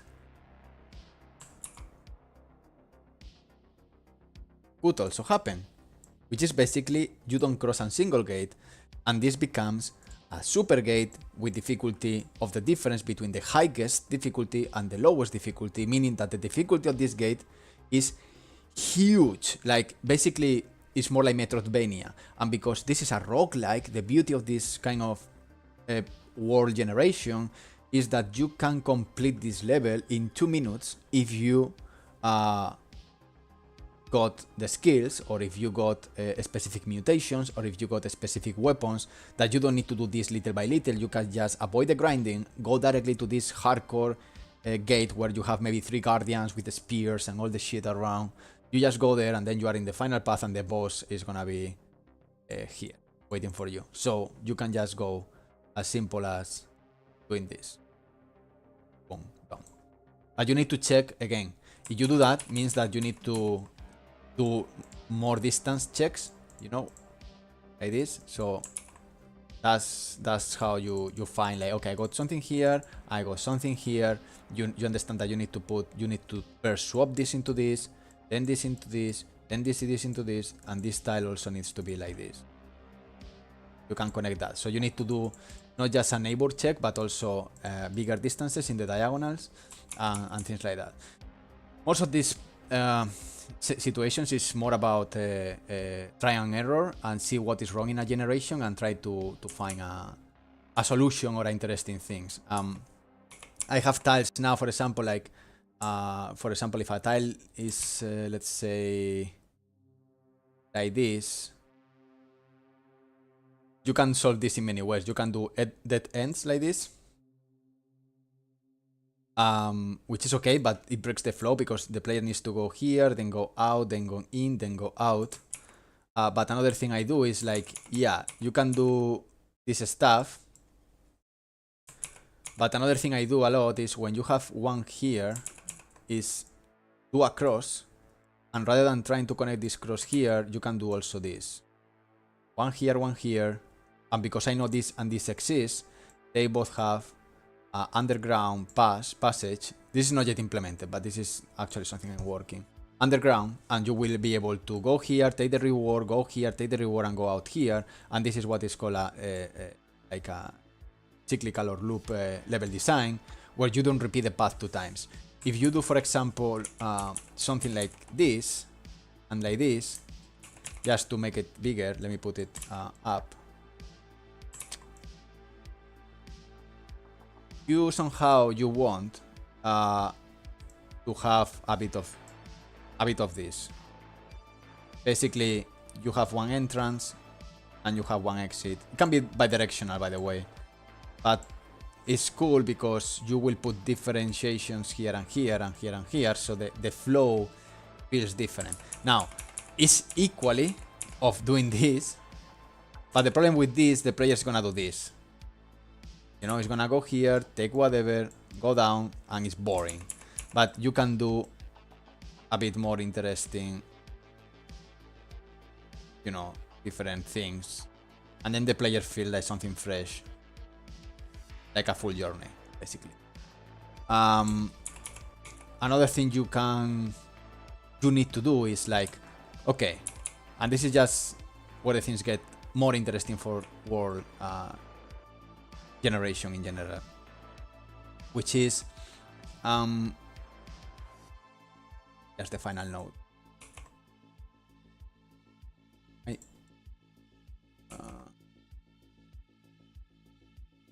Hey, not problem. For real?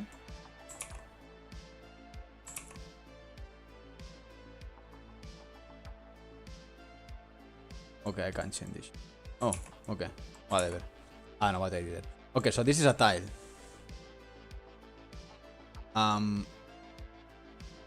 Yeah, okay, so you have a corner like this, right? That's okay. But you don't need to do this corner. What I do on CRETE is like, this is a safe, something like this maybe. This is a safe area. Why nothing? Okay, sorry. Safe area. Don't cross this. Don't cross this. And this is the other. Cross this. The corner is something like this. Okay. So what you can do here is the negative space can be whatever. Can be like you looks like you go to the right. This. And then you go to the left.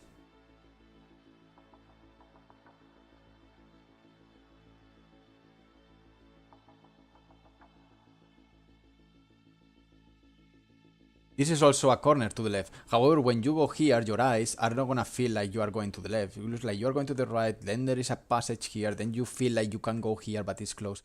But this is just the kind of base I do per tile, because could be something like, okay, the basic shape is simple. Let's say something like this. Okay, this is the base shape.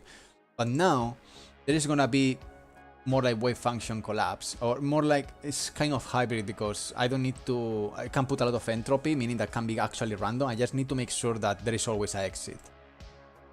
These are like mountains and rocks that can be there or not. So here, of this set of 3 rocks, one of them will be gone, or 2 of them will be gone. And this could apply to the same. And what I do in this kind of corners, I usually have like specific modules that they can spawn different elements. Can be a cathedral, can be a temple, can be whatever, a tree, a forest, a rock. So at the end of the day, every single tile also offers, in a smaller level, many variations. But I tell you more. some of these modules also sometimes are separated in grids of 3 by 3, meaning that we'll add a new layer of world generation, and the only thing I care is that here there is an entrance and the rest of the tiles could be whatever with a wave function collapse model, meaning that even in the tiles itself every single time is very, very, very unique. It's true that you find repetition, it's true that you find elements and you get used to them, but with this, at least the first couple of hours, first 3-4 hours, you will still find moments, situations, you don't know exactly where to go, and that's a good thing for this kind of roguelikes. And that's more or less how the entire world of CRETE works for world generation. Again, that's the resources I can give you, a bit of how the things work, because the rest is more like trial and error and try to play around with logic and see by intuition what I can do. I didn't do anything specific to learn world generation more than spending thousands of hours on it and see what works the best, and then maybe a couple of EDC talks about more like math or wave function collapse or the one of Returnal, but not like copy paste, because my case didn't make sense. So that's how basically works.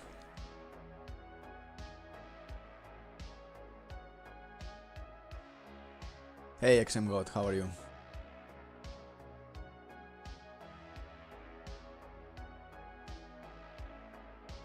I hope that more or less gives you some clues.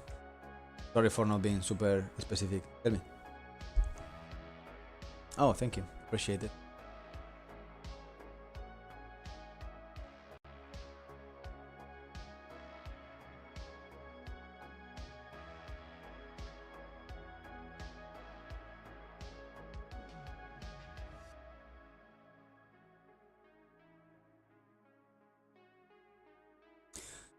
Yeah, I'm doing good. I decided to come back to development streams. It's been like, I think I did a couple of them some months ago, but very sneaky.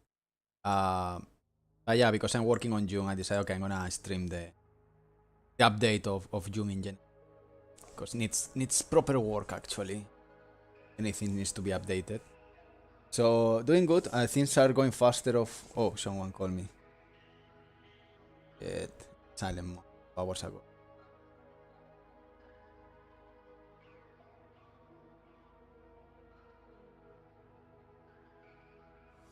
Alright, give me a second. I'm gonna do a quick call. Because I don't know who the fuck.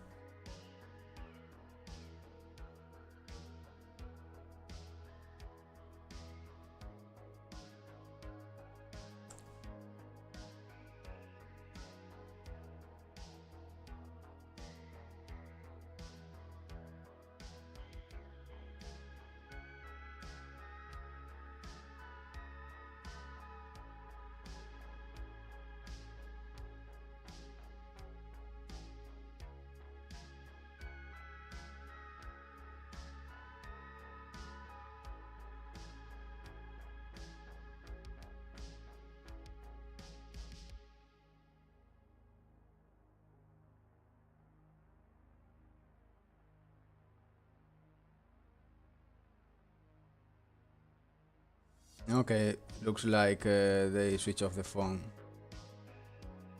So it's...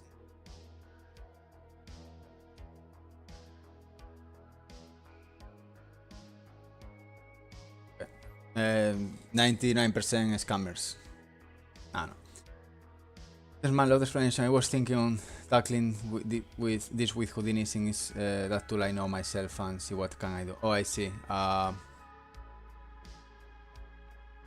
Yeah, I mean, the same rules apply. I think the good thing on Houdini, it has some wave function collapse nodes, and I think in the last versions they went pretty hardcore in all what is neural networks in general, so you can do even some kind of interesting machine learning. I don't have the resources. I only use now Houdini for more like modeling tools for procedural generation of assets in general. But for world building, I don't do it. I mean, I do, of course, all the landscape framework. I keep using it to do my pieces and stuff, mountains, and very cool. But for this kind of maze generation and wave function collapse, like more like a dungeon crawling, I guess you will need to jump into Vex or Python, most likely Python. But if you are talking more about, because again, you have, for example, PCG, procedural content generator, blah, which has nothing to do with what I show you. It's still procedural, because even a coffee machine uses procedural, a procedure that repeats depending on the ingredients you put, gives you different outputs. Everything is procedural. The medium, the outcome is not the same. So if you make more like that, what I did in the past is just procedural generation using noises, simplex noises, fractals, and other type of noises with different mixes of them that can create, again, ecosystems and biomes. That's something I used in the past, not on CRETE. I art direct more the biomes, but still valid.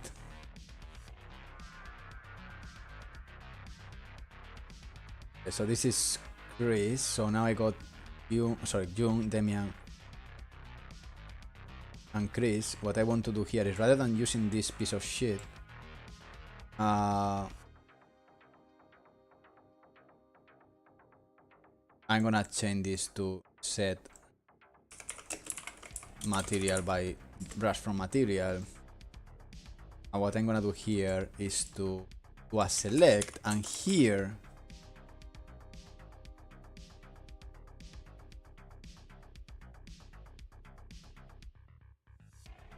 is where the things character name are a bit more interesting,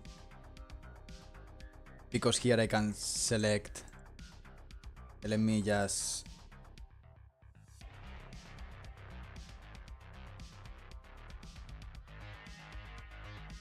this is for the health. Okay, I can put this here. I'm gonna disconnect this. I think I don't need it. I'm gonna delete it. I think I don't need it at all. Now I'm betting.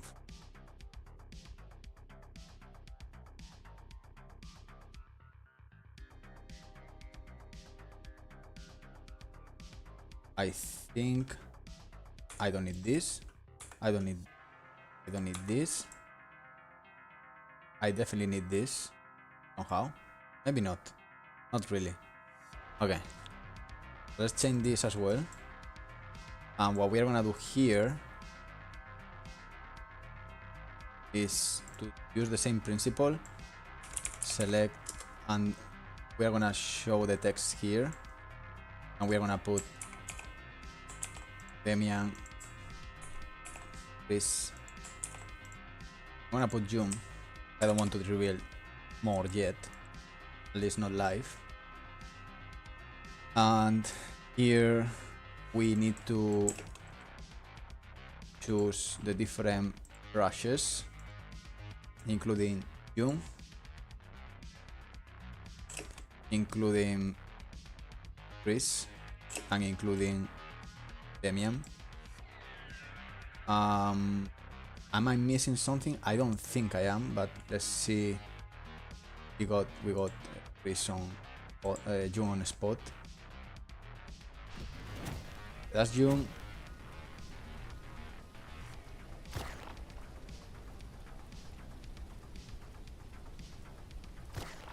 Once we see the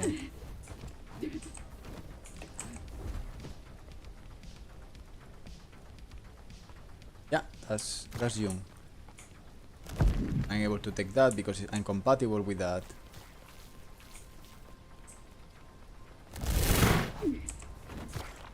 Okay.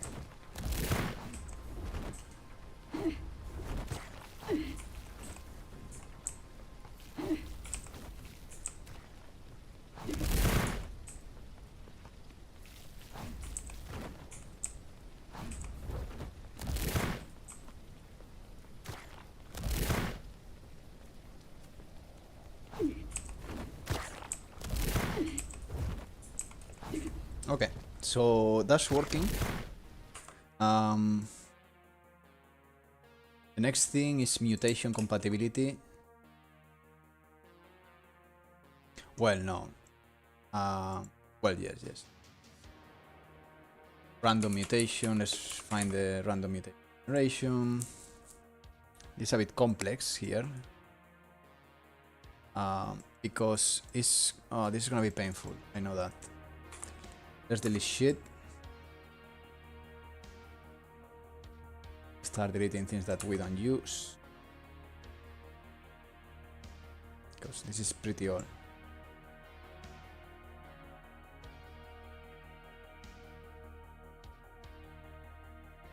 Yeah, all this is because there was a lot of exploration of how to the balancing of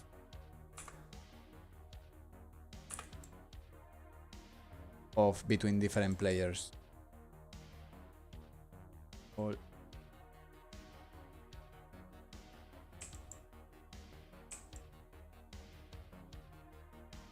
collapse these two.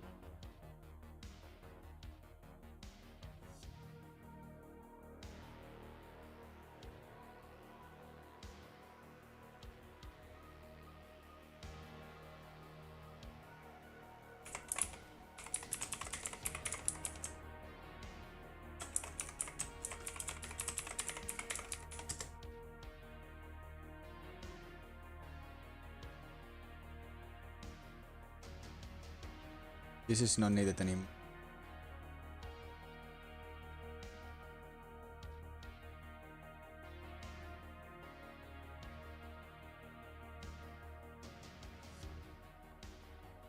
No, it's not.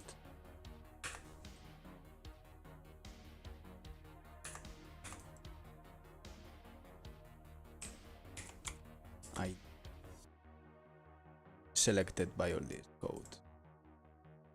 Cleaning just to don't get.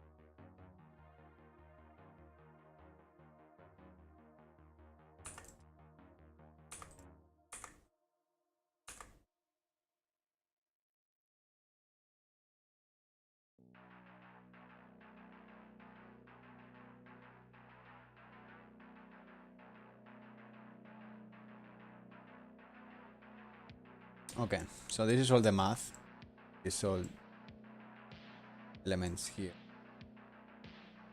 of who is gonna be the. And this is a bit annoying already.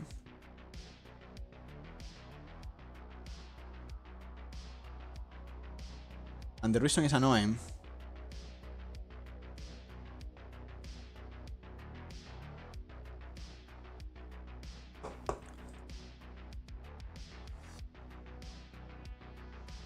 because always was balanced between around two characters,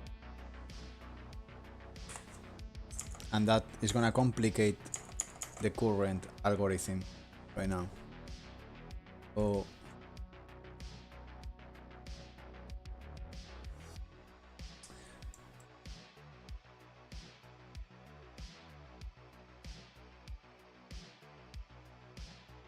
if the length equal 1,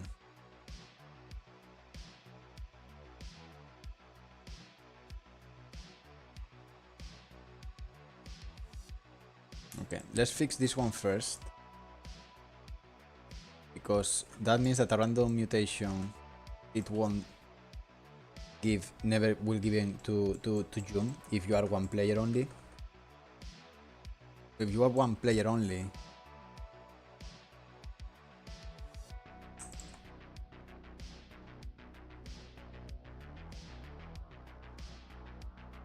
yeah, this is a bit annoying. Okay, so I will need to do it in. So basically, I need to do a second check here. I'm gonna keep it like this because I know it's gonna be only 4 characters, so I don't need. So I need another select integer. And if it's Demian, now if it's Chris, and if it's young, then other one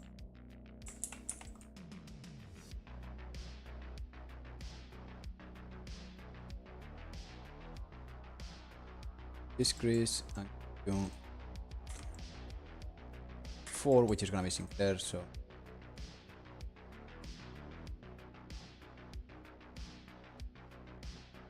am I incorrect?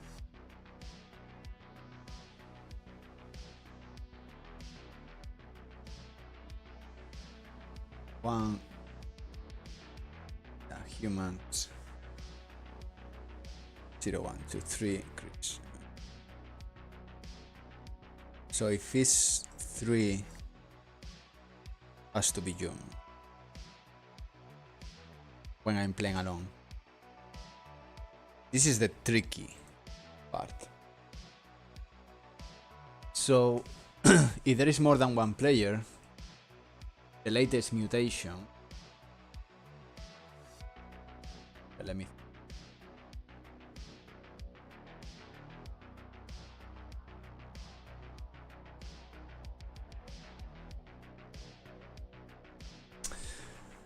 I mean the easy solution here is if the index mutation, which could be, for example, is 1, means that the next one is 2, and if it's 2, means that the next mutation is 1. The problem is you can have a situation where you have players, 3 players doing ping pong with the mutations. Like basically they do like, okay, so if index mutation, the latest index mutation was, let's say, a 2, means that random integer, actually, yeah, it should be random array item, and then I can make an array, means that the next mutation, so if should be either 1 or 3 at this moment, because we don't have more players. The problem is, yeah, it's not as simple, because I don't know. Yeah, I don't know if I don't know, for example, if Jung is gonna be playing the game at that moment, so I need to create a completely system from scratch.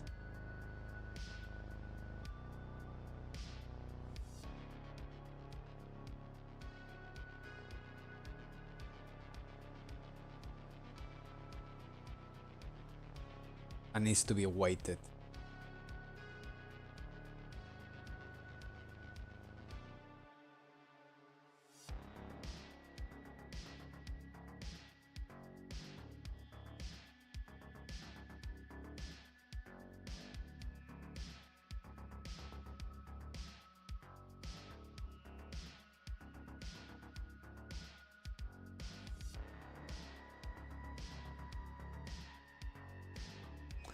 Okay, I'm just trying to see if I can do something without wasting too much time.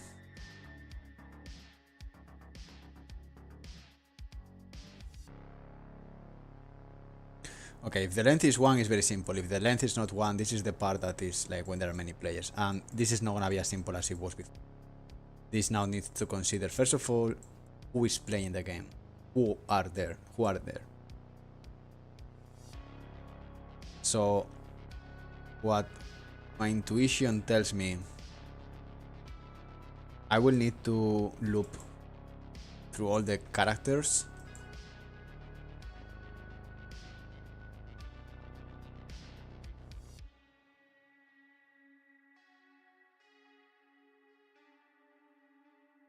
And there is no way around. And I will need to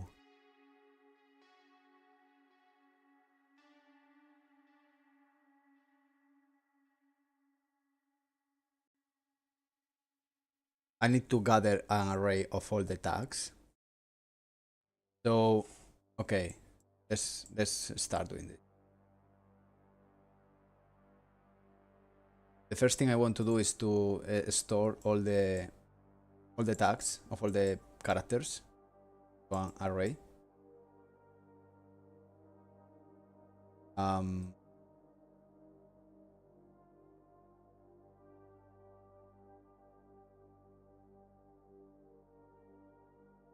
So we are gonna make a new function here, which is gather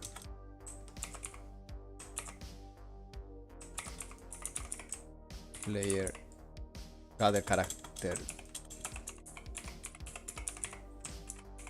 tags. And the way this will work is to, how I have it here, is to take the game state. I'm gonna do a for each,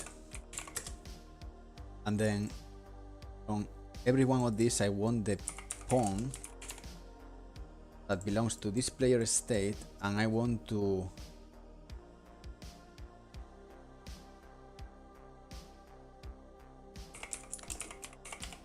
I can get all the tags. I can do this in different ways. I can get all the tags,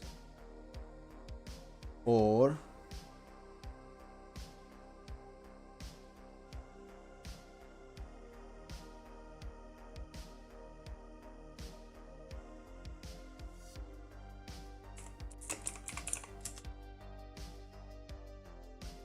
nested loop, but okay, it's not big.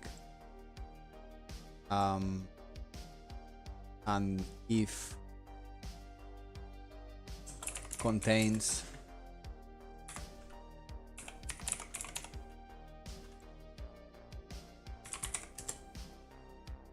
and here we're gonna put Demian, Chris, Sinclair, and Jung. If that is the case,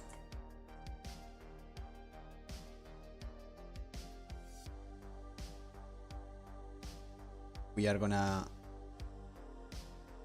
add an array.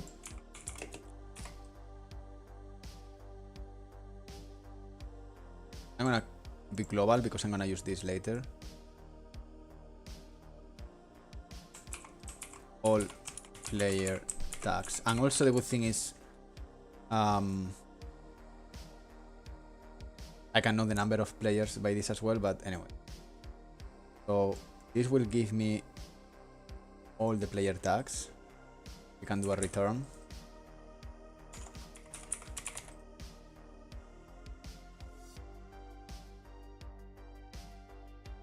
I can have it actually as a pure function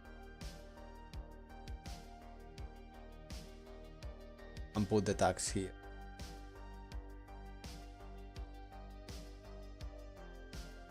Do I want to do that?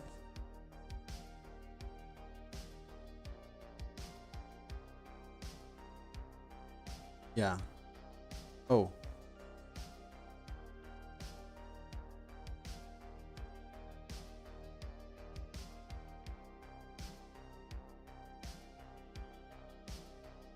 Okay.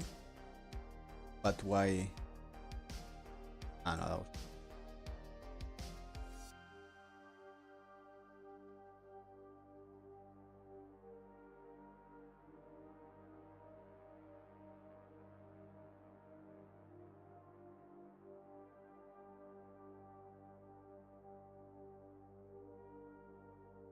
I think can be actually, because now I can get this.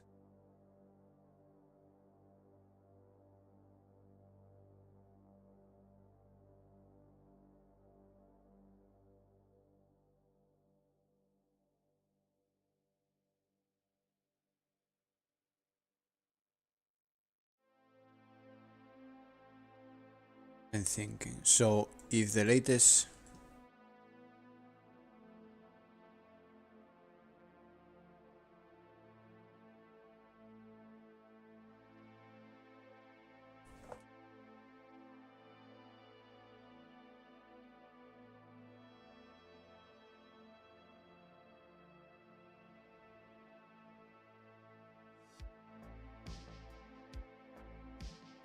If the latest mutation is index 2,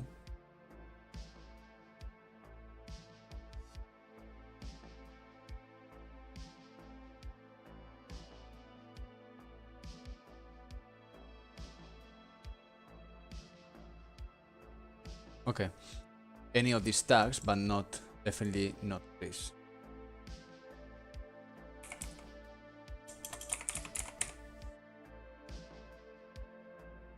But this is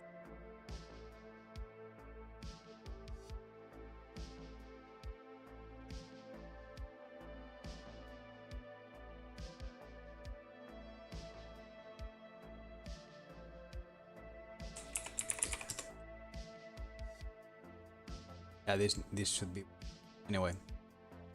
So let's take this one here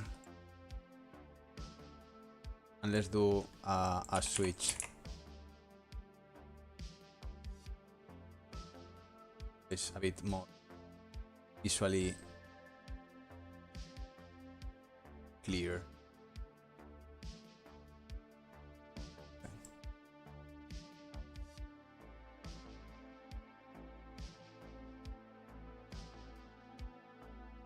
The interesting part. Okay. Yeah, this is fucking tricky.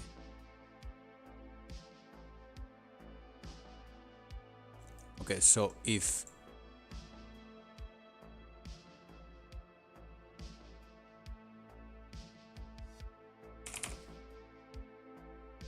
what I need to do here is with a select node is to check what is the latest station index and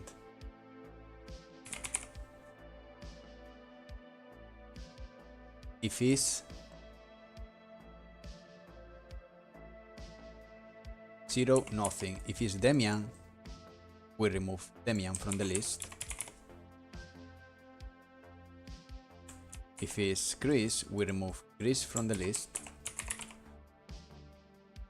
If it's Jung, we remove Jung from the list. And if it's Sinclair, we remove Sinclair from the list.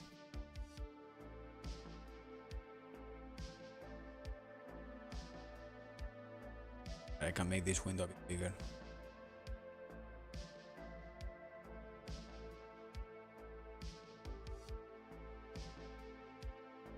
Okay, so I can remove this directly here. I still need to do that.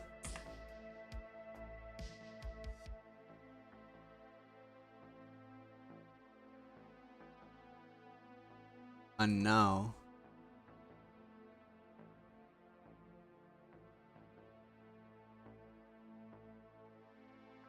what surprised me is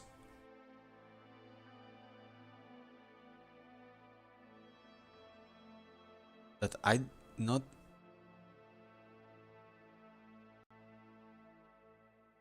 taking the game state again. That latest mutation.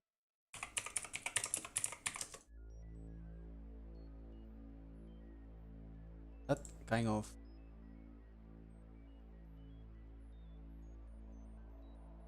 what I call this, because at some point I need to store the data. Just not.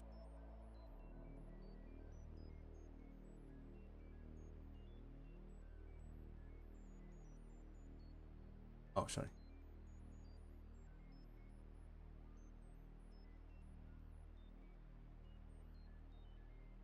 Wait, so the affinities? No, this is not affinities. This is the compatibility. The affinities are not yet there. That will happen maybe in a week or so. This is more like when a mutation is spawned, who is gonna be the owner.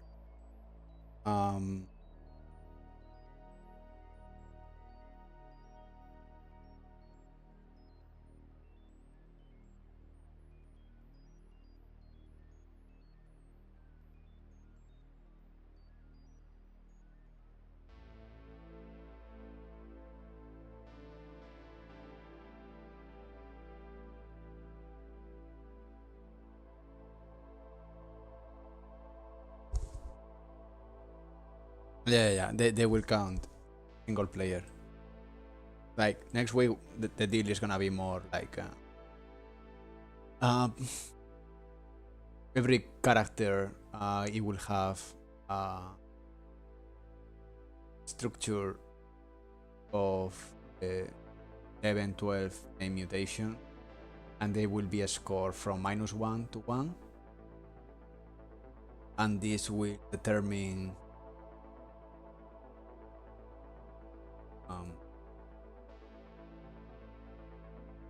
I'm just thinking. Yeah, this will determine the quality of the mutation with a bonus, a penalty.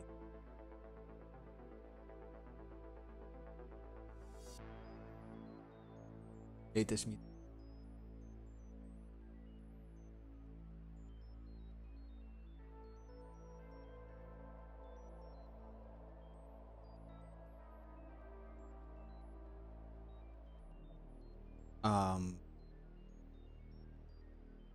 Okay, this is confusing.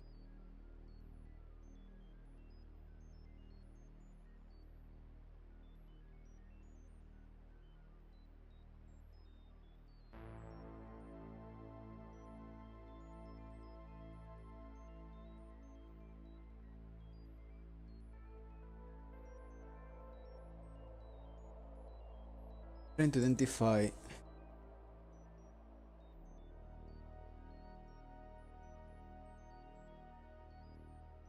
Okay, that's a spawn. That's okay. Just removing the candidate. If you got the latest mutation, you are not included in the list, and in the list the next mutation. That is still not perfect, by the way, because you can still do. You are removed from the list this one, but then you are available in the next one. Then you can go to the back one. You can do like a double, leaving a third one all the time behind. Need to prevent that.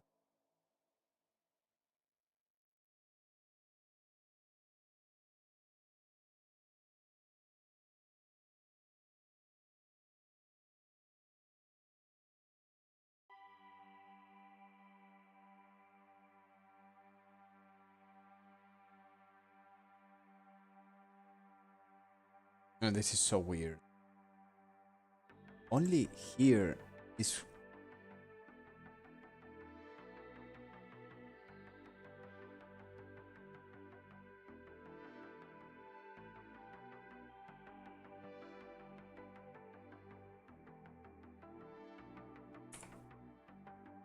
Oh, okay.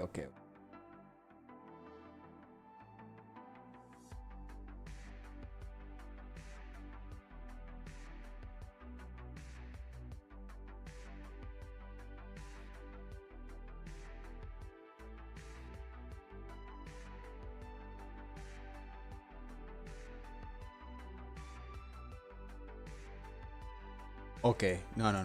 Fair enough. It's saved.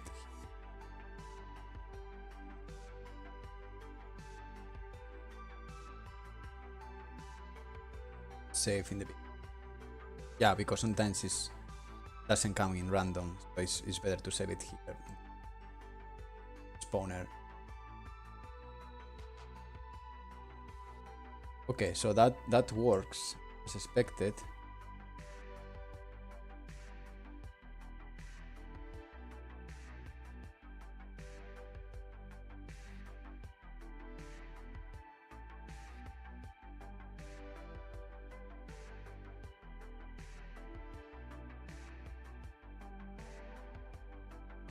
And when there is an instigator, this is the other issue. Well, actually, it's not.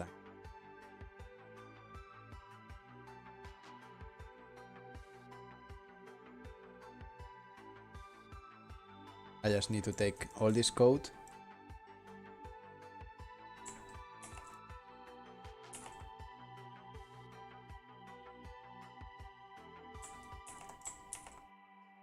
With the instigator.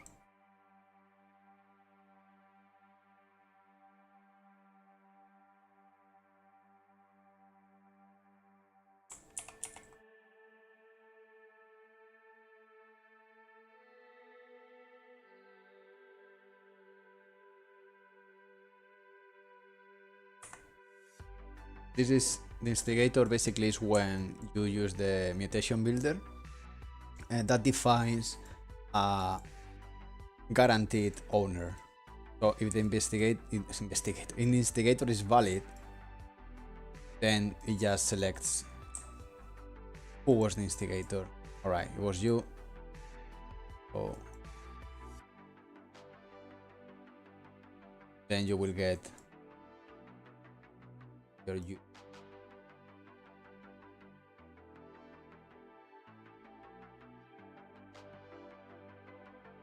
Collapse.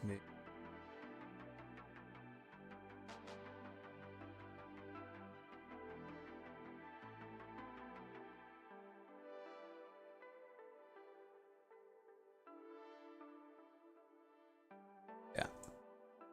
Now this will give the ID to whoever. Instigator ID.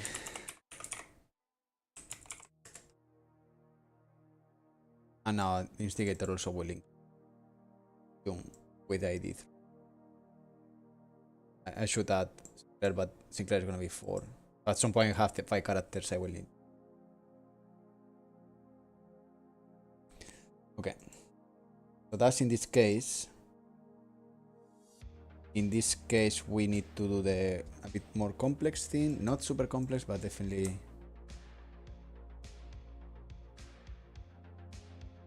extra step, which is alright.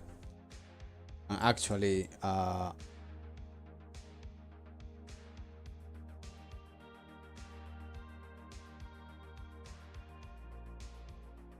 yeah, that should be okay.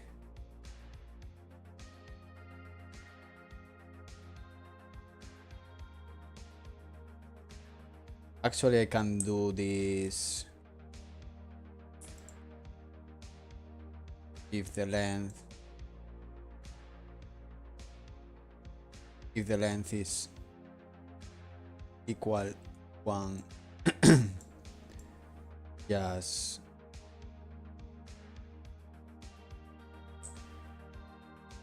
Just do this bit of code.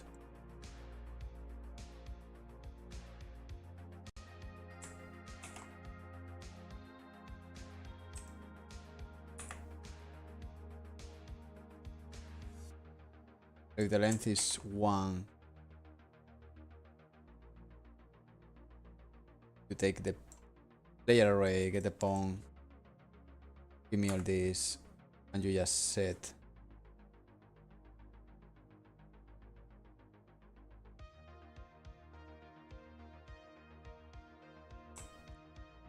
you set the ID here.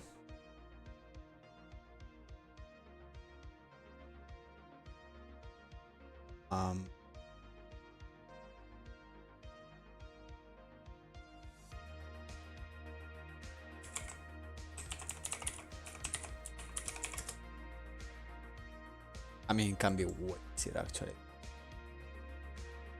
Like,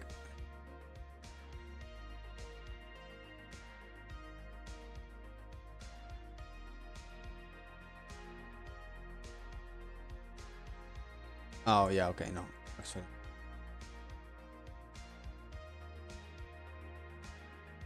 Okay.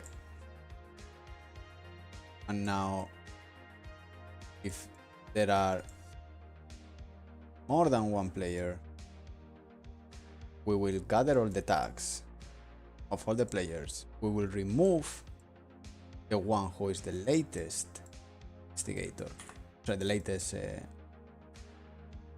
owner. We get everything from here. We remove it.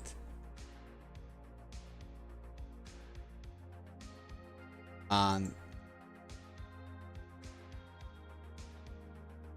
we pick the list again.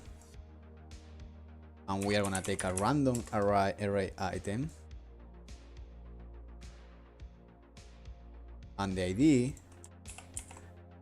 we're gonna do a select now in a list. This will go.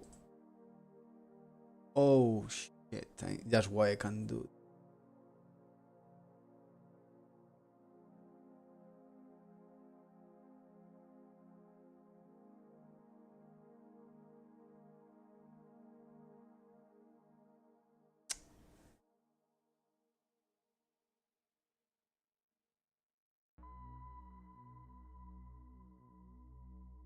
I know why I was thinking. String.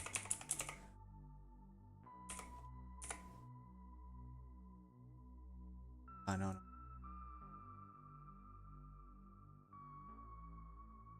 I mean, actually, I can push enum.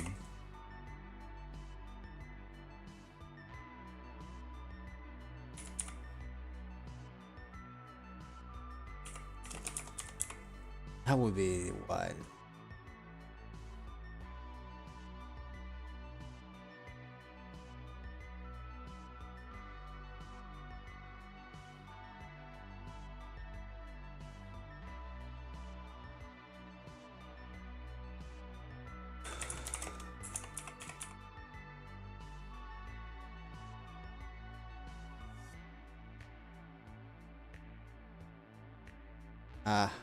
Bueno, okay.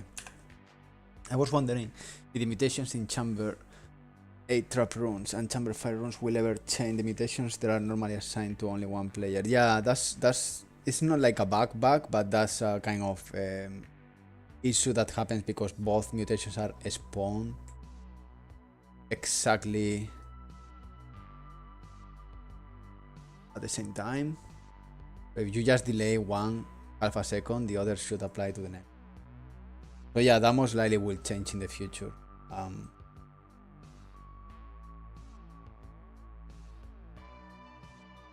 Still a bit problematic in many other cases because the mutations ownership is assigned when they spawn, not when they are picked, meaning that sometimes could lead to situations where you spawn a CRETE mutation, no one found that mutation, and the next one is Demian mutation. Fuck, you have a mutation, and then there is another CRETE spawn mutation, no one found the mutation, and then you find another Demian mutation, and people is wondering, wow, only you got mutations. Well, you just didn't find the other mutations. So that's a bit not hard, but it's more like convoluted. You need to make sure that the ownership happens very, very close when you are to the mutations. But yeah, it's always, and you want to find ways of not exploiting that. With health, there is no problem because most of the cases health is seen, so the health can get a bit more balanced. But with mutations, you need to consider many things, and the things could be done when you pick them. But you will find situations where even if you pick them, you know, you can be full of mutations and you decide to don't pick them, and then you are basically spawning mutations to the other player, and it's not that simple.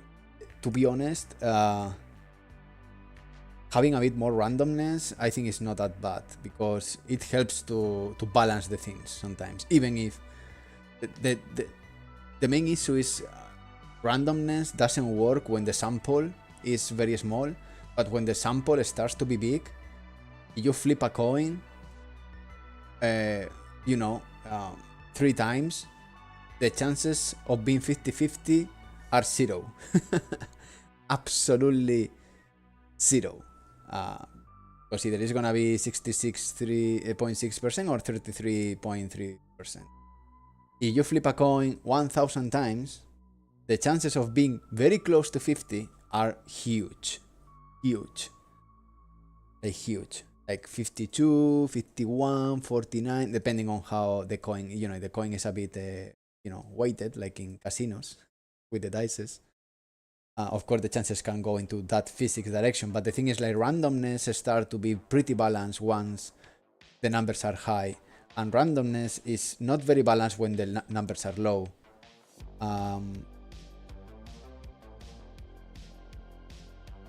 So yeah, I mean, it's not related to the thing you mentioned, but I still feel that the mutations need to feel even a bit more random ownership, and now that we will have even 3 players, it is not nice to see, oh, this one is mine, the next one is yours, the next one is yours, oh, me again, the next one is yours, the next one is yours, oh, me again. Because things become very predictable and making choices becomes more like a pattern, like, oh yeah, I'm gonna go to this spice because I know 100% this is gonna be my mutation. It's good that you put a bit of randomness weight, and if you have a run where you find only 3 mutations, I'm sorry, yeah, bad luck, you know. And the other player has 10 mutations. You can balance, you can put weight. Basically, for every mutation, you just put a bit of less percentage to the next one, but you never go to 0, or you never go to 100. You can have chances of having 3 mutations only for you, and the other players the other way around. So I will do that in the future. That needs to create a system where you store these kind of weights constantly in the game state, and tracks every single action, and then you do the final math, and the chances decide who is gonna be the final owner. But again, you need also to consider mutations that they are yours but you didn't pick. You know, because if, for example, to give you an example, if you have a mutation that is yours but you don't pick, because you know that if you don't pick, you are growing your chances to the next time be yours as well, because you didn't pick it, you are cheating the system to get the mutation you want and a guaranteed pace, because you are generating your mutation and the other player is not picking it, because the other player can't pick it because you have more chances. And if the other player picks again, you can keep avoiding because you have now way more chances. The problem of deciding adding this value when you pick the mutation and knowing it's a spawn is that you can just, you know, silently waiting for your perfect quality 5 mutation, knowing that the system is gonna reward you the more you wait. That's why mutations ownership happen on a spawn, and if you don't find them because you are not clearing up or you are not seeing all the, that's being clear, your fucking problem in that case. So that's why the idea of feels bad versus feels good when you find mutations more balanced or not is more like, if you want to make sure that you got your mutations, just make sure that you and your friend and your 2 friends spread very well in all the area, and you go to your mutations and the other players go to their mutations to keep the pace working balanced, basically.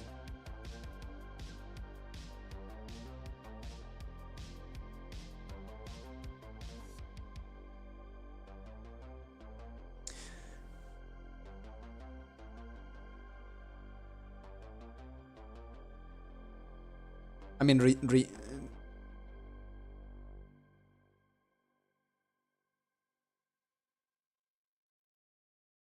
like, for example, you start rejecting mutations because they are quality 1 and you're not interested, that shouldn't score positive to you keep doing, you know, like, this is what you get, take it. It is like, yeah, you think about card games, it's true that it's more balanced. Everyone can have, you know, I don't know, poker 2 cards or 3 cards, 5 cards, whatever cards, and everyone has equal cards. And then you have a chance to...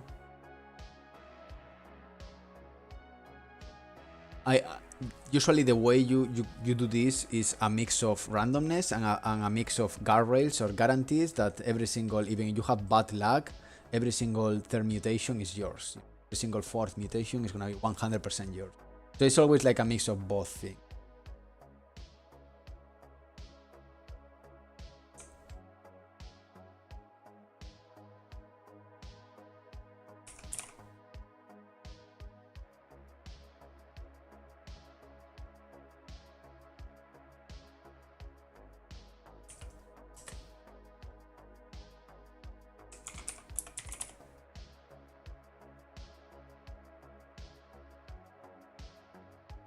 I'm finishing it. Can go. You tired or you want to train? Tired. Very tired. Like no gym, no running. Really? Sunny, I said that and became automatically sunny.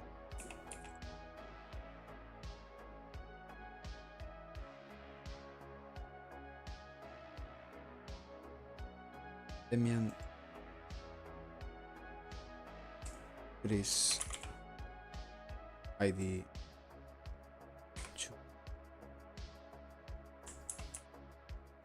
Hey, yeah, what I'm doing here. Crisis.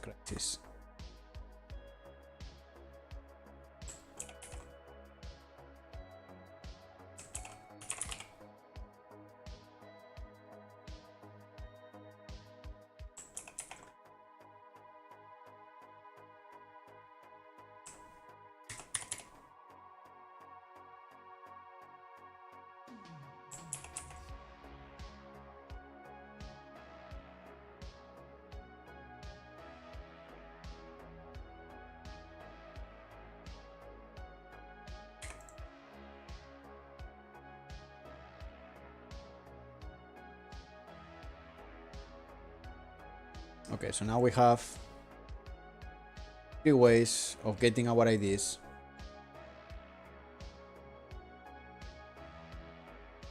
Way number 1, there is an instigator, hence give me just the instigator ID, that's easy.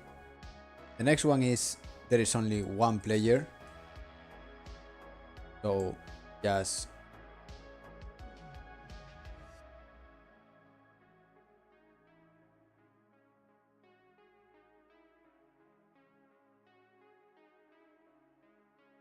just take the tag of the player and give me whatever that tag. The next one is there are more than one player.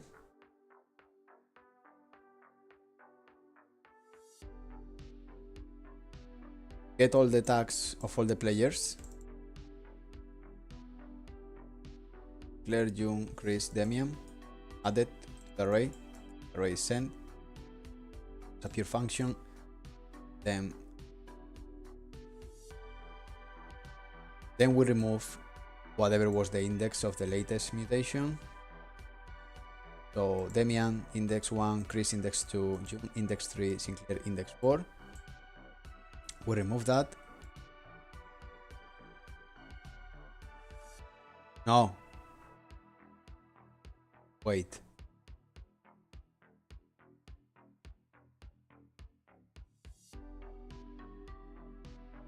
Focus.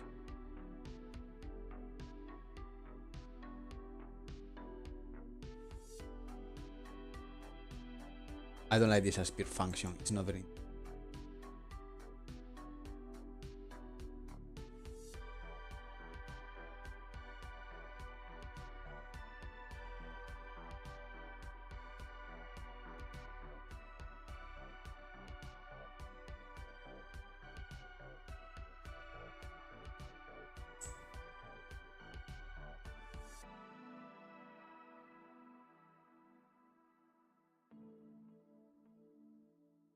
Let's keep like that. We remove that.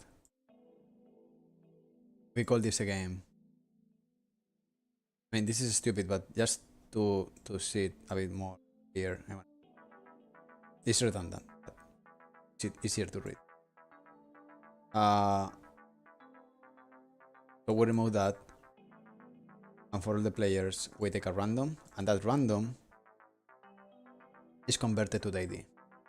I could do a map, I can do this in many ways, but that gives the final ID of the mutation. Meaning, I mean, it's hard to test this, to be honest, because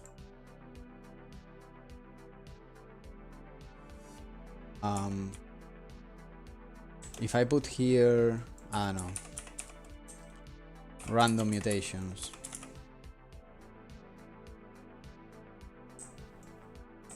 I feel the ID is not gonna work in this. Maybe yes.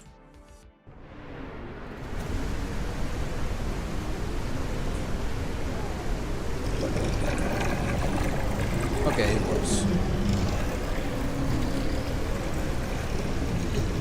And it says not compatible, and I will fix that.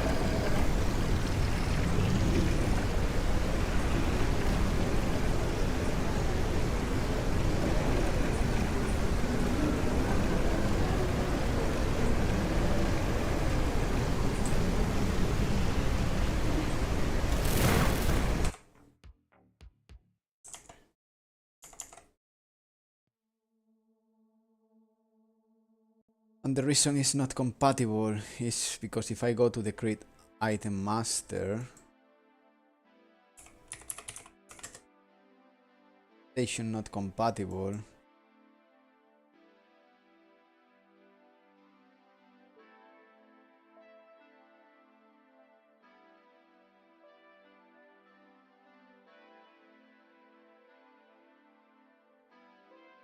No. Okay, here is the issue.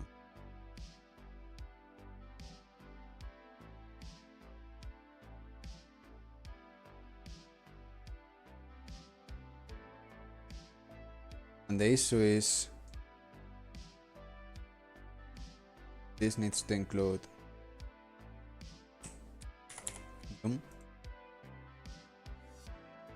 Sinclair.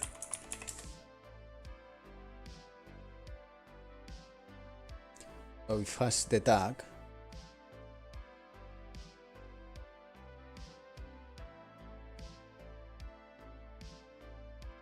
Yeah, I think that should work.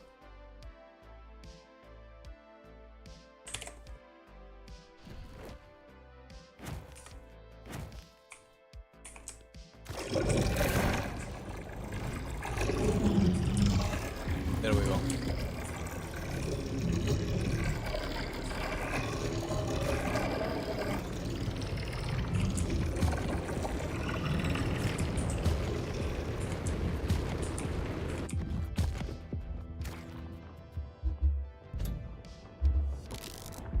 And that works as expected. See my socket. Okay.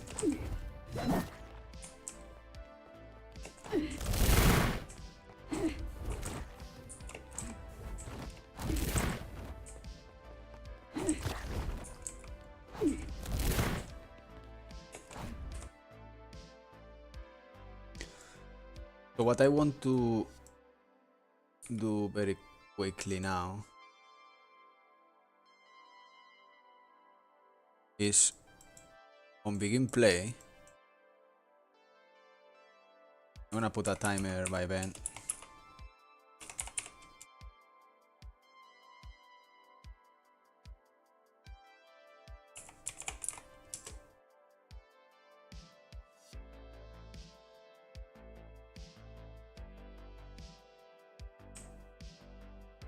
Spawn random.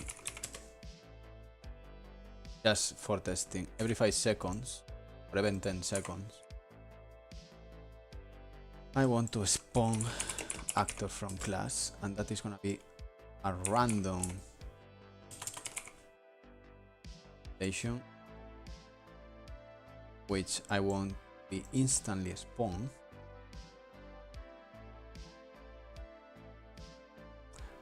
I'm using the enemy drop shit.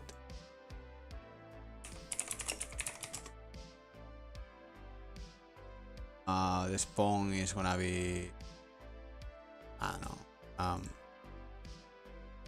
put the 0. Okay, see. Get spawn.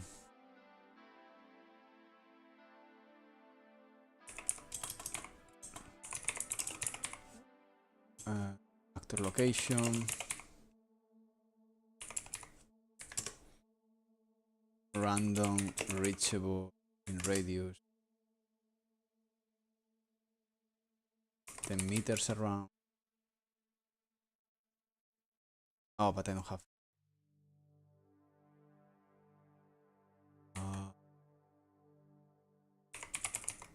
Random point.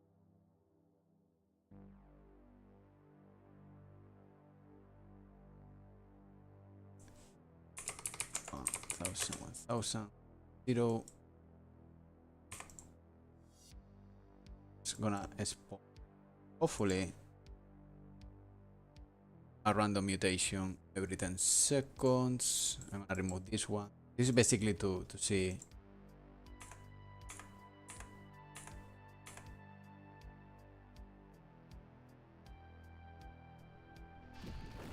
Here, I can wait 10 seconds. And something should spawn around me. Okay, that's one. Jung, and because I'm the only player,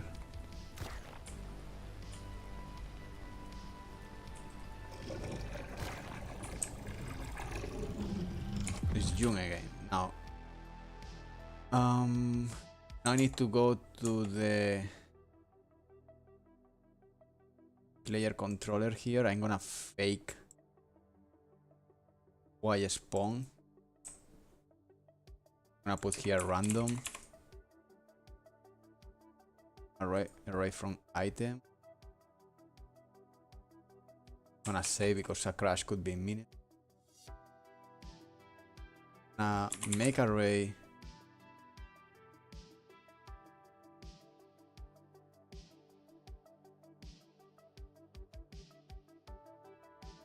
I'm gonna say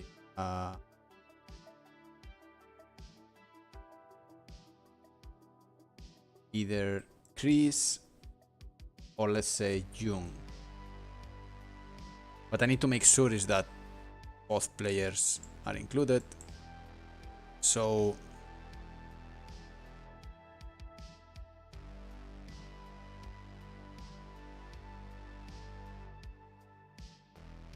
let me save. Let me reduce the quality of everything to avoid a crash because I'm gonna do now. Cool.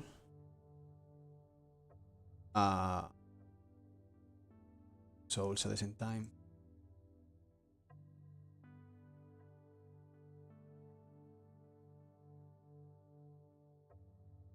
One listen server and client. I'm gonna press play. Hope I don't break. Okay, so that's a Jung. Sorry, that's a Jung. For sure. And I think I got a Chris. So this is good news. Now first mutation.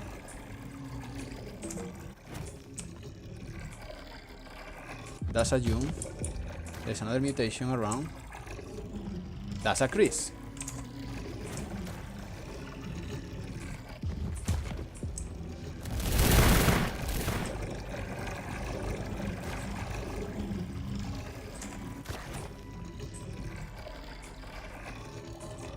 This is Jung. This is Chris.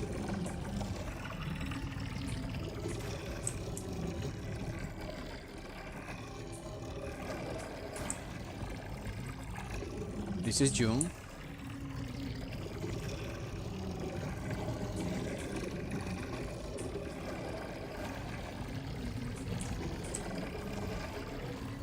And this is Chris.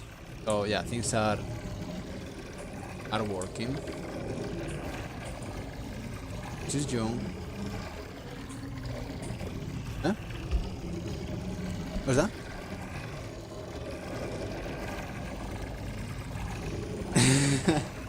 Yeah, it's working, it's working. The mutation separation is working.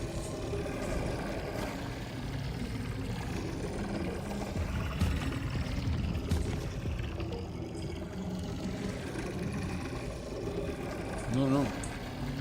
I think that's a success and a very nice way of ending it. Because I got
Alright, yeah, I think that's much it. Okay, or at least for. But pretty the success. We got June first iteration, at least in the game, working, not super balanced yet. Have 3 players, but at least event that the mutation happens to the same. Balancing.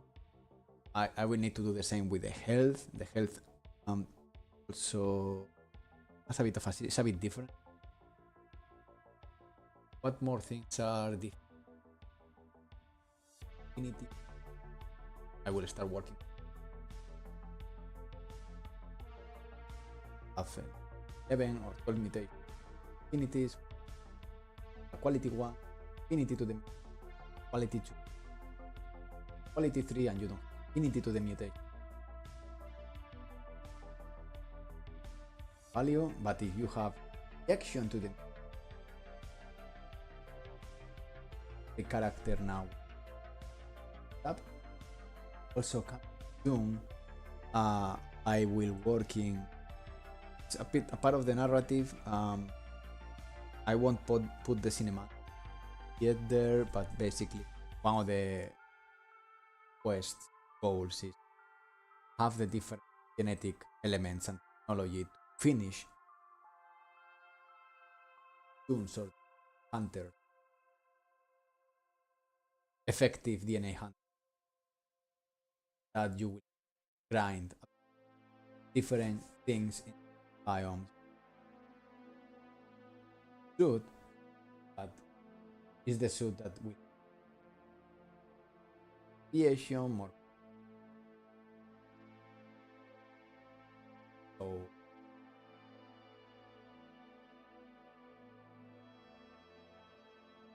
Demian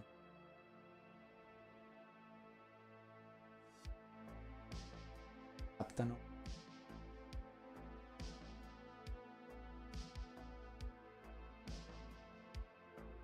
Yeah.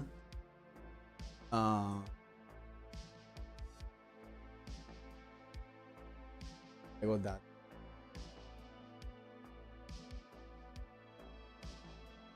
There, which are sources, but they are not yet.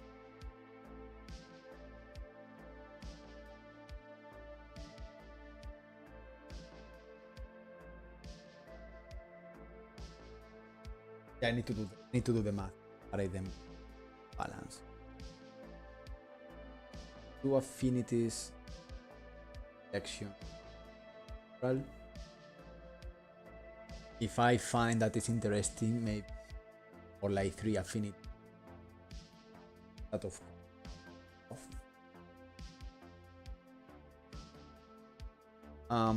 3 affinities, 3 rejection. There's new option. The problem is like characters in them, which is okay, but also trying different punished penalty. Fuck.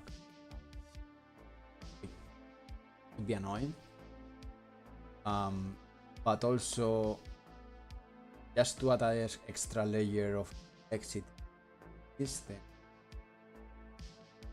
I want to add like permanent non-destructive stations and put in another part of the suit and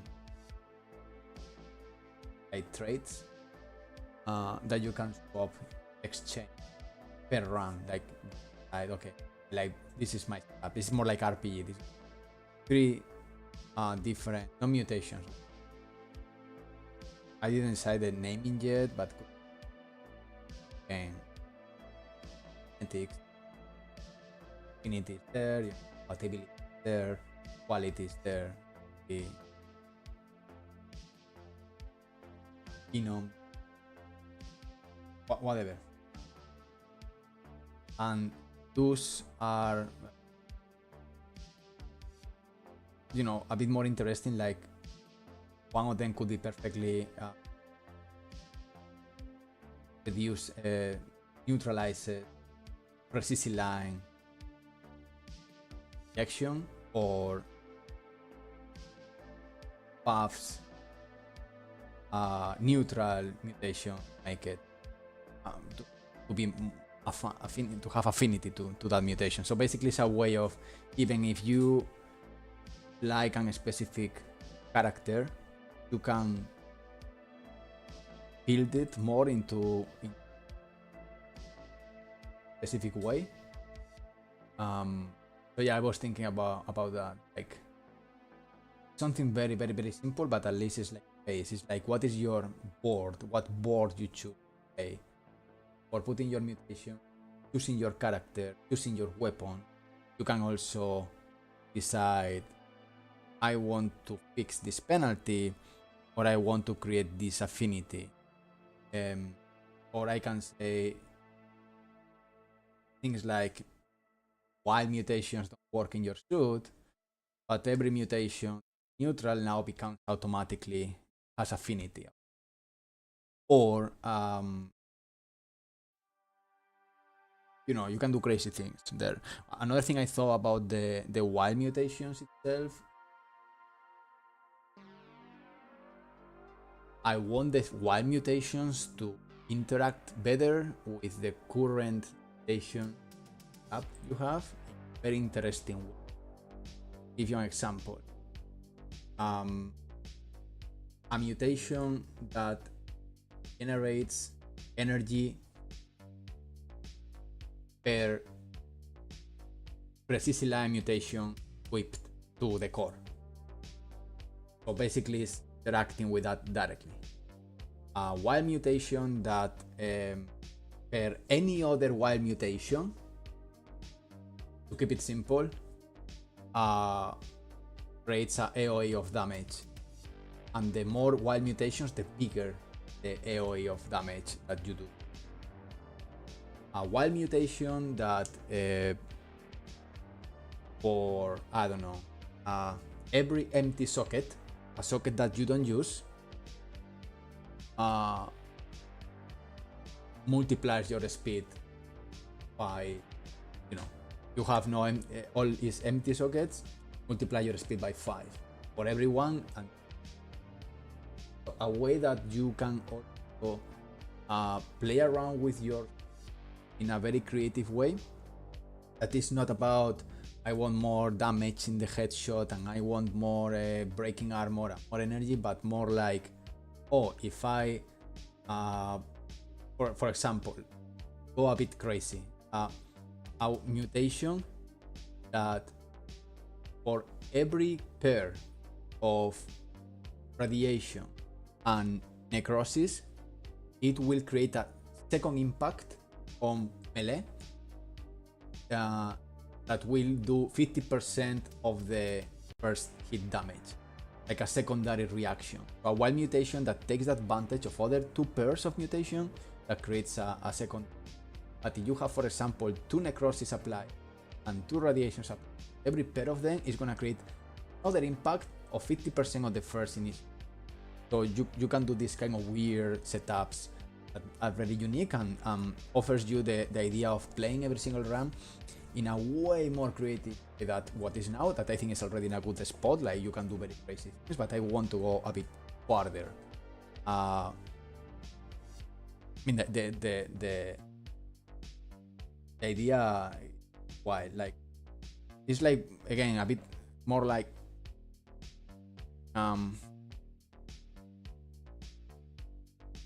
poker is a good example. It's like how you create, how you build your hand, and what you want to bet is very important. So these wild mutations can mix things in a different way that maybe you wouldn't use at all. Like a wild mutation that increases your blood regeneration per every single mutation that is applied. So for every single mutation that you have in your inventory, this wild mutation puts health back, you know, somehow. But you need to apply it.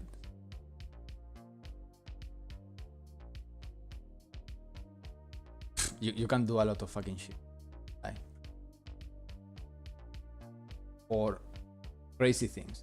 For every mutation of quality 1 applied to a socket of quality 5, X, Y, and Z.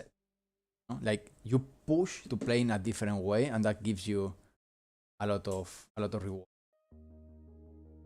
I will think about it, but yeah, that's gonna be the plan with the wild mutations. I want them to be wilder, not just because the effects they do, but more how pushes you to play your mutations in very unique and absolutely mind-blowing ways to levels of madness.